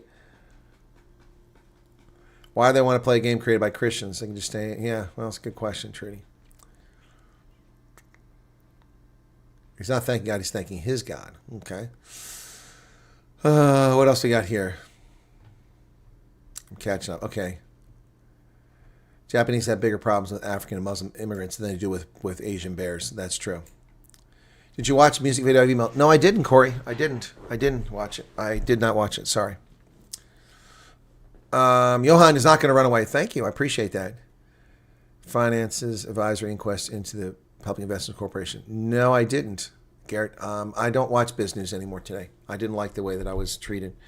It was disrespectful. So, I don't watch Biz News anymore. Yep.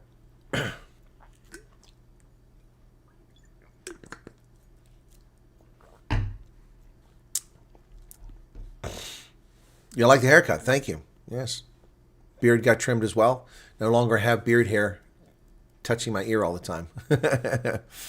Well, okay, Corey, you think I'll love it. Let me go see. Okay, let me go to the email. Okay, now you got me curious. Okay, I got to open up another window here.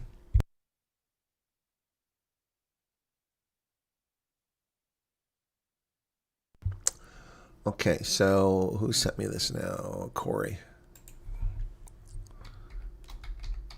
Okay.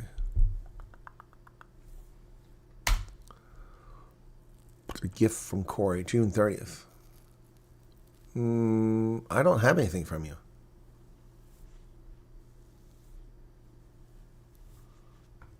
unless it's under something else.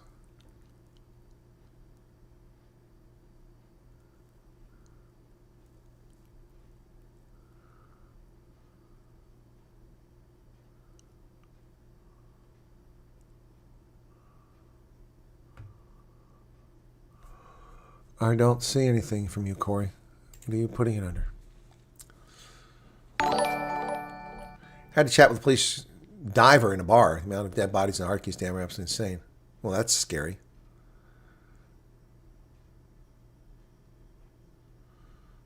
I replied to your email a few weeks ago via Delia. If you could please reply.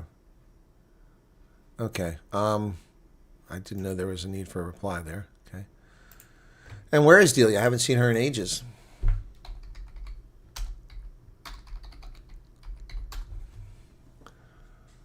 Okay. Got one today.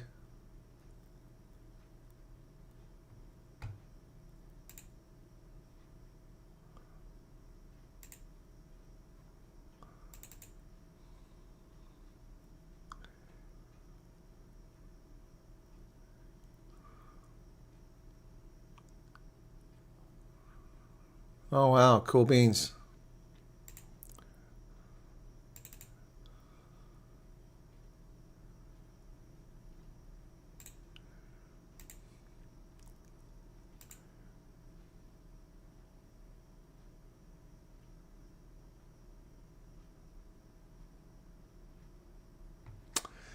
You wrote some really nasty things about me, Cool Beans. And someone sent me the screen captures of the comments on my videos. But those are old. I think someone's just finding them again. I'll do it this way. June 28th. Okay, now I found it. And then she did one this morning. Oh, she said on June 20th, and I didn't... wait.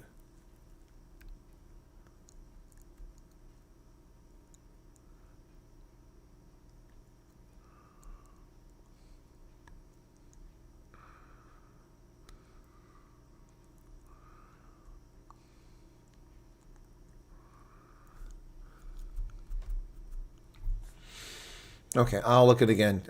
Cool Beans. Oh, she's there by you. Okay, well, hello to you. Where is Sandy, your mod, Colonel? I haven't heard from her. Well, what's Sandy? What mod do I have named Sandy? No, I'm not surprised about the Harkeysport Dam. The place reeks, and the water crap that's in there is nasty. Hey, Dan, what's going on? Okay, so, yeah. No, I'm not surprised by that at all. So...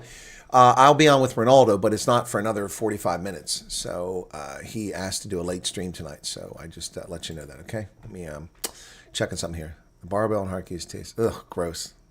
That's disgusting. I'm not eating that fish. I'm not eating that fish. So can Ronald pose and dodge accountability? Well, apparently he can. Apparently he can. That's pretty sad.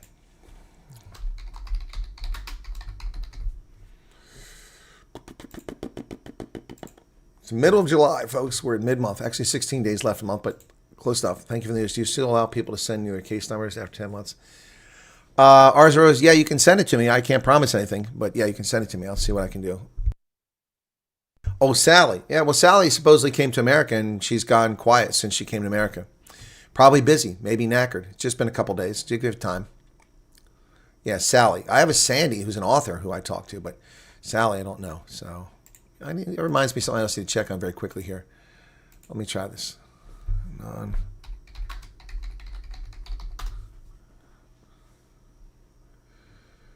It's very slow. There's nothing here. Someone told me they were sending me this. Okay. I don't see it.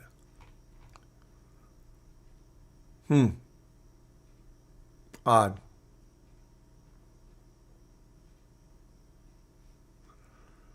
Okay, strange. Sorry. Just another girl. Thank you. Thank you for everything you do, Colonel. You're very welcome. My pleasure. James says you published this earlier. I saw it. Daylight savings. Yes, I covered that last night. I talked about it. It's in, but it's unlikely to get through the Senate, and I pray it doesn't. It's ill-advised to change daylight savings time. Ill-advised. Is bottled water expensive? I say I drink more than 9 liters of water a day. Yes and no, Miranda. It depends. I bought a case of Deer Park, which is spring water, for $6.69 for 40 bottles. 40. Yeah, they're not bottles; they're plastic. But you can get the no-name stuff, which is not always spring water. Sometimes it's municipal filtered water. You can get that for $3 a case, sometimes on sale, less than that. So yeah, it just depends what you want. But yeah, water is expensive in my mind. And I grew up on a farm, so paying for water seems asinine to me.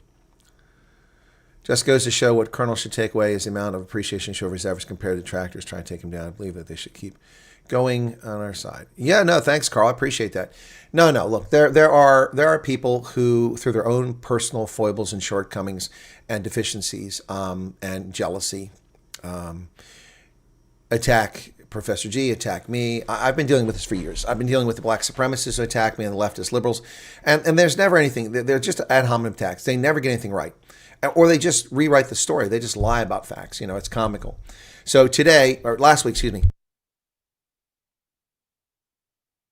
last week, I told people on my live streams that I've been in contact with the Office of Refugee Resettlement asking about, are they doing something about the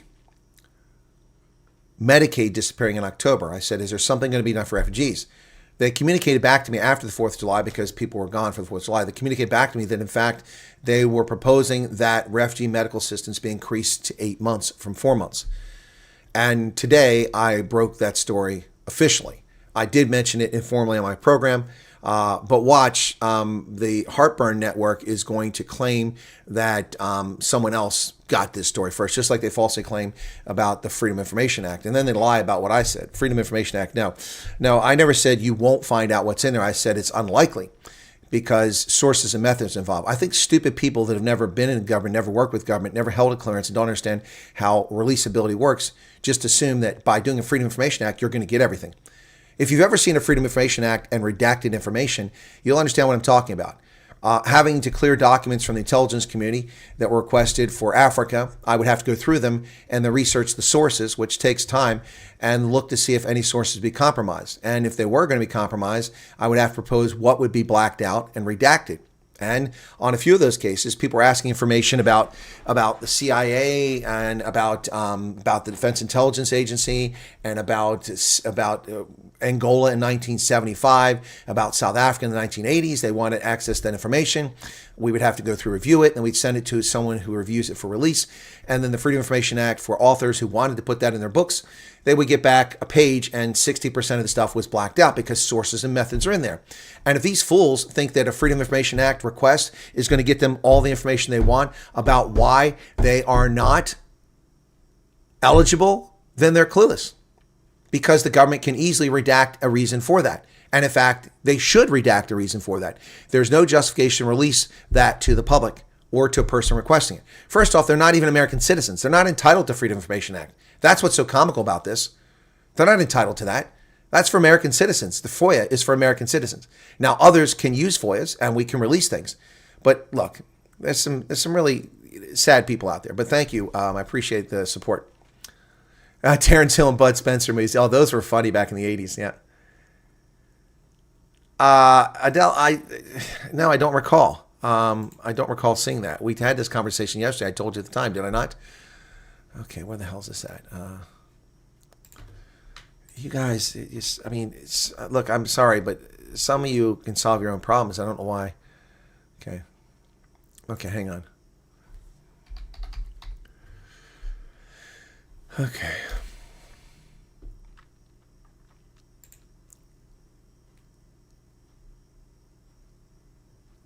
I answered your question previously. I don't understand. I told you that. You brought this up yesterday. I'm sorry. I'm not trying to lose my patience with you, but you asked this question yesterday. I answered the question yesterday, and I told you that I had thought the previous night I'd replied to you with a thanks, only to find that the email was in the draft folder. It never went. So while you asked the question yesterday, I forwarded that to you and said thanks. I told you yesterday I've done what I can do. I don't understand why you're asking me the same question the next day. Sometimes, folks, and I'm not picking on you, Dale, but I feel like I'm talking to Joe Biden sometimes. I've already addressed that. And then you all make me feel like I made a mistake because I didn't. No, we did this yesterday. We went through this yesterday. I remember very specifically because your email is about your daughter and now your son-in-law who weren't married, and he got a denial, but an ineligibility, and she's approved. Now they're married. What do? I thought that I had sent you that email, but it didn't go out because of internet trouble, and it was sitting in the draft folder. So when we talked about this yesterday, I saw it there, and I forwarded it to you, and I said, thanks. That's it. That's all I can tell you. We've covered this. We've covered this ground before.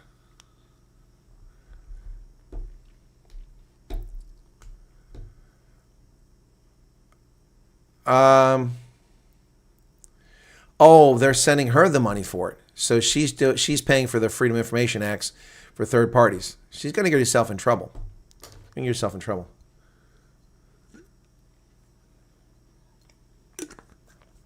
Yep. Lair school days. We all sat in our ass in school watching Bud Spencer and Terrence Hill. You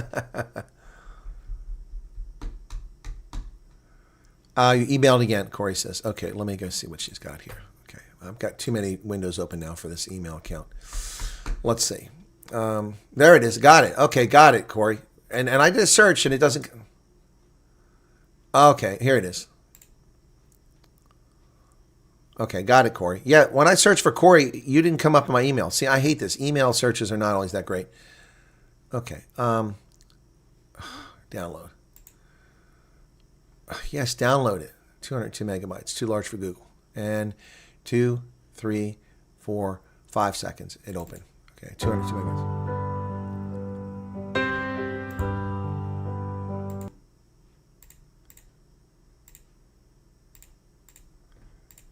That sounds kind of sad, Corey. Maybe we'll save that for night owls. I don't know that we want to do that right now. I've got it. Okay, thank you, Corey. That sounds like a very sad song.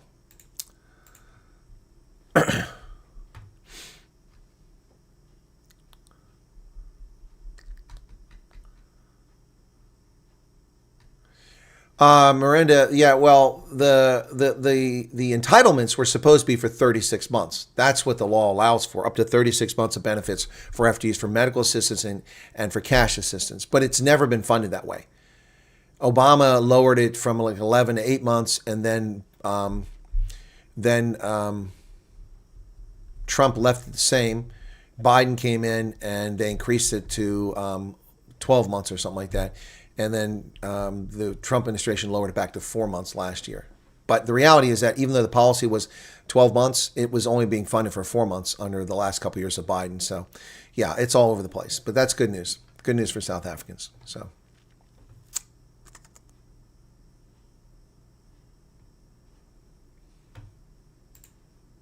what do you mean I must check all my folders?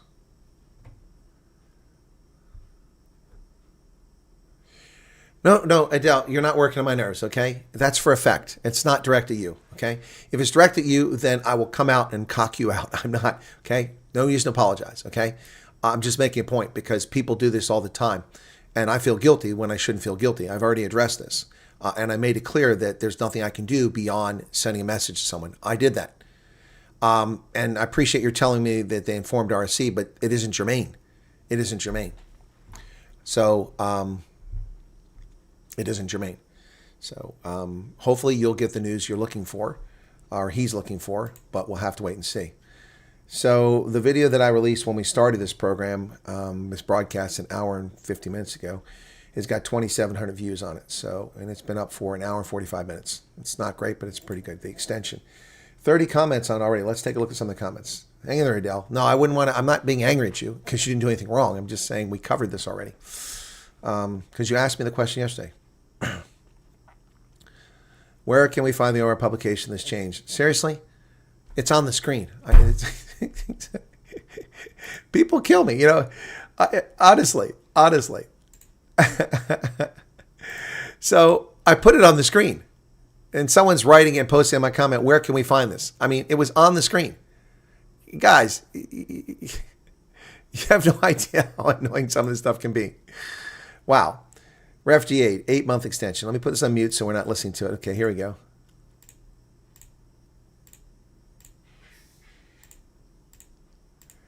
There it is. There it is, right there. Change in the eligibility period for refugee cash assistance and refugee medical assistance pursuant to ORR. There it is, right there. Where can we find this? I'm sorry, I'm not laughing at the person who did it, but I mean, this is ridiculous. Where can we find this? So in the comments, someone said, where can we find this? Do you even watch the videos that I waste my time making? Seriously, it's right freaking there. The Federal Register. I mean, you not only do you have to hold people's hands, but you've got to help them drink the water too.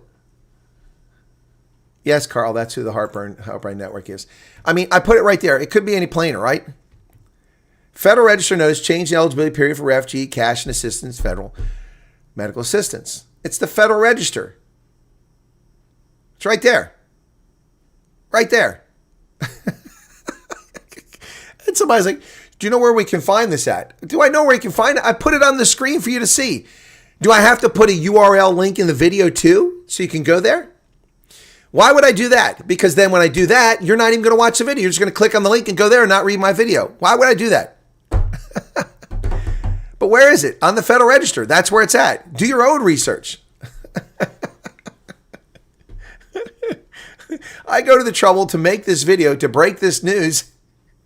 And then I know, because if I put the link down there, people won't watch the video. They'll just click on the link in the description. They'll go to the register. They'll read it for themselves. And then they'll misinterpret it. They'll misinterpret it and they'll start spreading things around.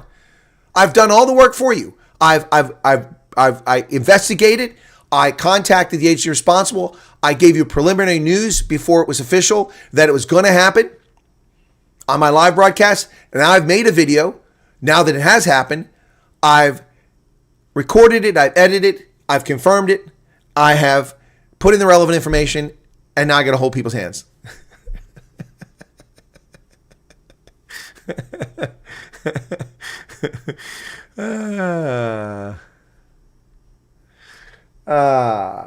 Well, Joe Sieberhagen, I appreciate you don't care about the aid, and that's great. But we have to be realistic too. You come to America, like so many South Africans who have horrible health because of the shitty healthcare system in South Africa. So many of them are coming here with cancer and Lou Gehrig's disease and all kinds of things, heart disease that was not treated in South Africa. And the moment they get here, they need massive healthcare.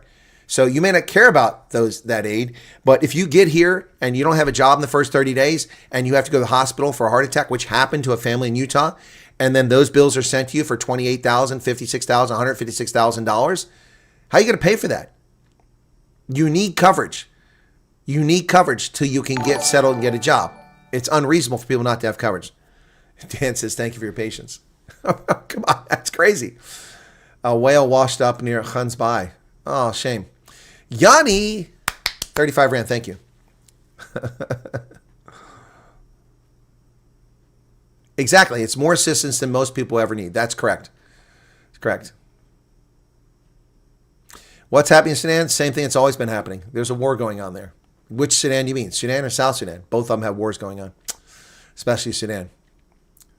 Kathy, it's buffering for you, but it's not buffering on our end. So it's my internet seems to be working right now. So, yep.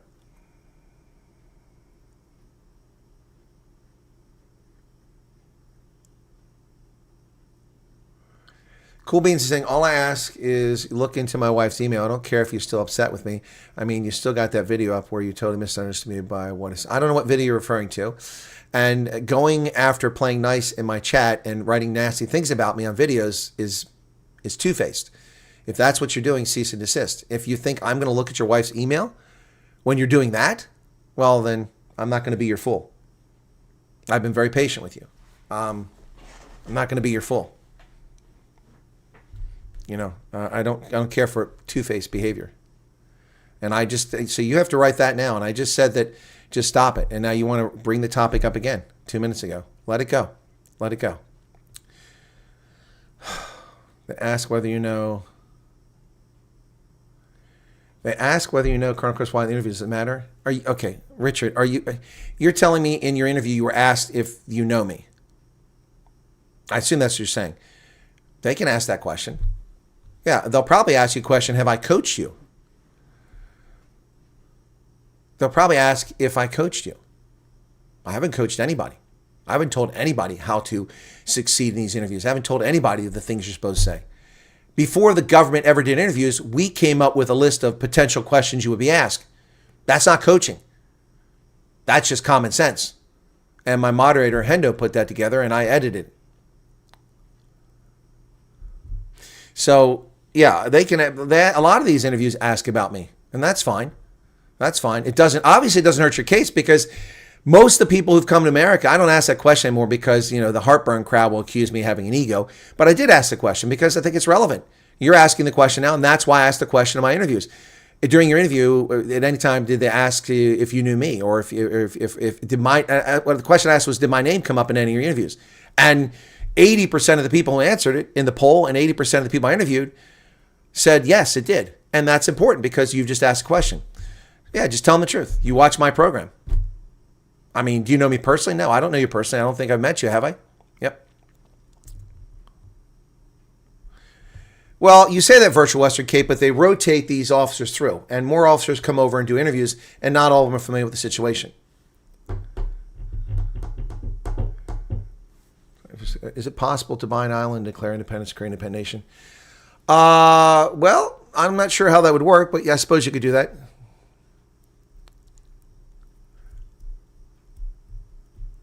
Didn't apply for it. Just heard some are asked if they know you.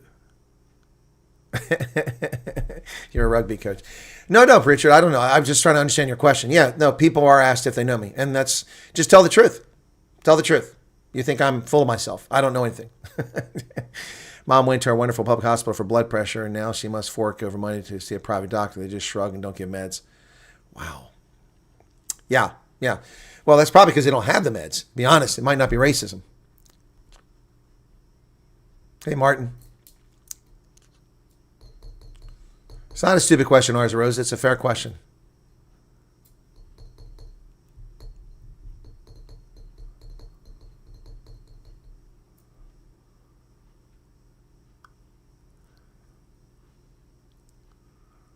It doesn't matter if you know me. It's fine. It's nothing wrong with that. So, alrighty.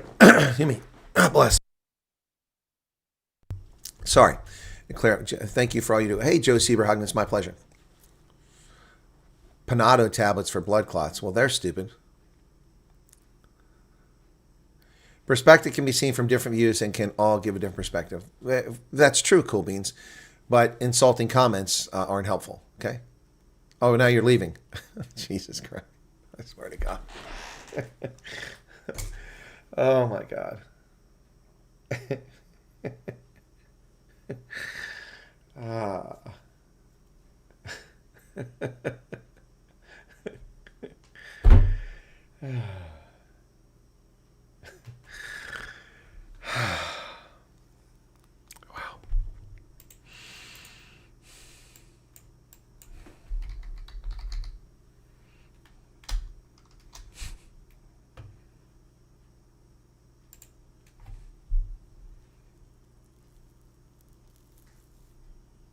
Island Island off Mozambique. You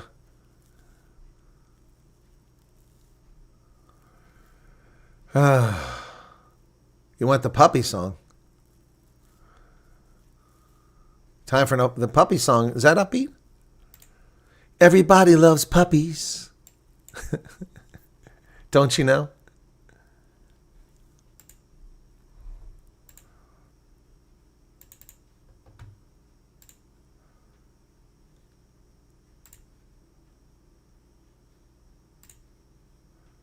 Why am I not hearing the music? Something's not right here. Oh, that's why. Okay. Jeez.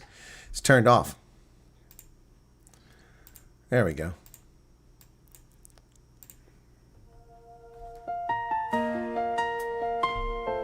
Wish I could play piano.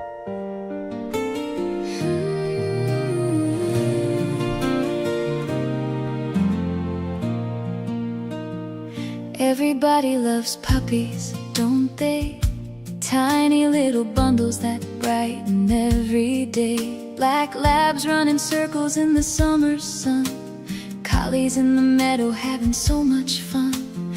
poodles with their fluffy curls, Pyrenees watching over boys and girls. We all had a puppy once upon a time, a memory that still makes our hearts shine. You pet them, you hug them, you give them treats, little paws following down every street. Through the laughter and the tears they stay, loving us a little more every day. They're cute and cuddly, friendly and true, always there no matter what you're going through. A wagging tail can make the darkest skies turn blue.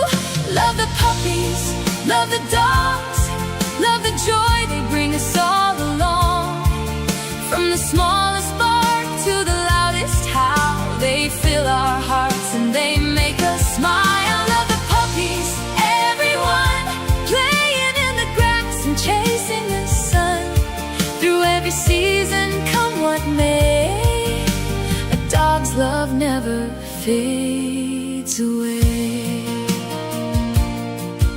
Sir Winston loved his faithful friends, Rufus by his side until the very end. Audrey Hepburn walking down the avenue, with Mr. Famous tagging along too. Alexander the Great had Peritas near, a loyal companion through triumph and fear. Queen Elizabeth's corgis ran through palace halls, proof that puppy love unites us all. Great leaders know what simple hearts can teach, a lesson of loyalty within our reach. No title, throne, or victory above can never replace the good dog's love. Love the puppies, love the dogs, love the joy they bring us all along. From the smallest bark to the loudest howl, they fill our hearts and they make us smile. Love the puppies, everyone, playing in the grass and chasing the sun. Through every season, come what may, a dog's love never fades away. The Wyatt Army loves them too, every shape, every size, every shade and hue. From Holly the Dachshund, so little and bright, to CT the German Shepherd standing proud and upright.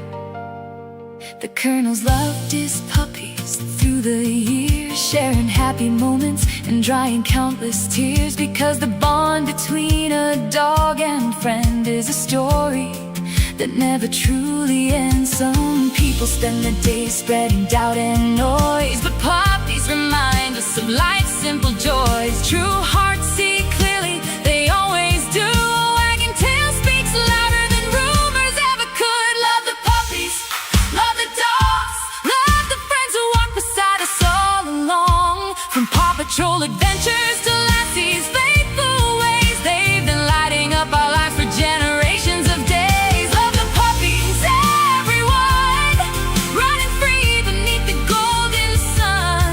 From puppy paws to silver muzzles gray, we'll love our dogs forever and a day. Everybody loves puppies, yes it's true, and every grown-up dog was once a puppy too. So raise a treat, share a smile, stay a while, and let those happy tails stretch another mile. Love the puppies, love the dogs, love the friends who love us most of all.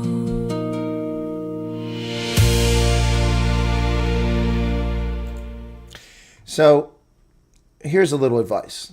You can take it or leave it. It's your prerogative. This is my channel. This is my program. I adhere to YouTube community standards. No one watching this program is free of sin. And I seriously doubt that there's anybody here who doesn't use profanity or has used profanity. Also, the trite phrase of taking the Lord's name in vain. I'm getting sick of hearing that.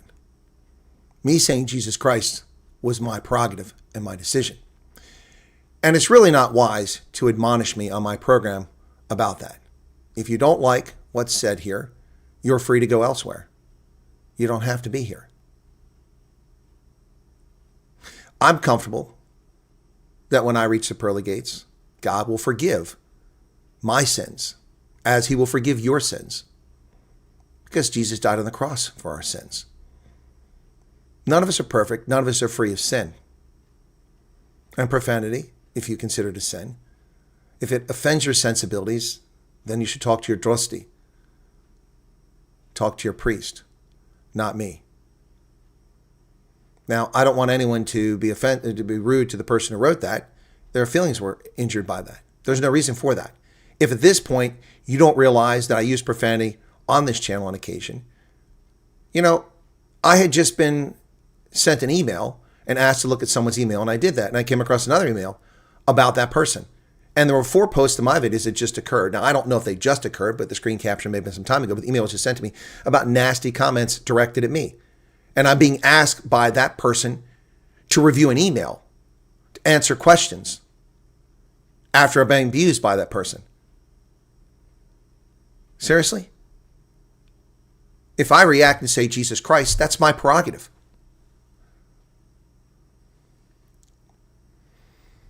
Hey, Fleshin, how's it going? You're Welsh, man. You don't care about England. Anyway, no one is free of sin. People who live in glass houses shouldn't throw stones. Okay? Look, my feelings aren't hurt that someone said that. But I'm just going to tell you that now. If you don't like my friend, if you don't like my caterwaulering, then you don't have to watch the program. And if it's only myself broadcasting and 2 people watching this program, then so be it. So be it. Cruiser Phoenix, check my Chicago messages. Thank you for the super chat.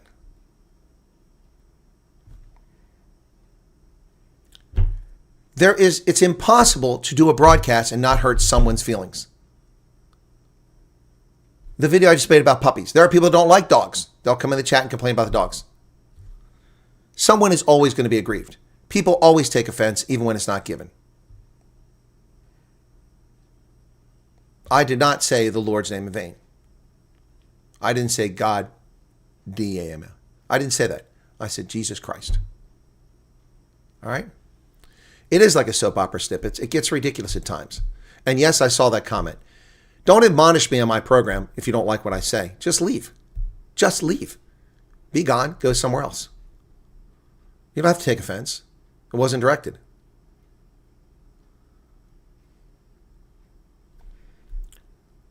And I'm not angry at the person doing it. I'm just saying, look, if you don't like it, there are other things. If they're far more interesting, then go watch them. It's as simple as that. If you like heartburn, go watch that program. Yeah. Anyway. If by now, 6 years of me broadcasting, you think that I'm not going to use profanity, do you think that in the midst of artillery rounds exploding next to me and shrapnel whizzing by my head and trace rounds going by and explosions going off and aircraft dropping ordnance in front of me, smoke and obscuration of the battlefield, you think I never used a profane word? Oh, the bobblehead dolls, these. That's from the Big Bang Theory. There's actually 8 of them. There's 8.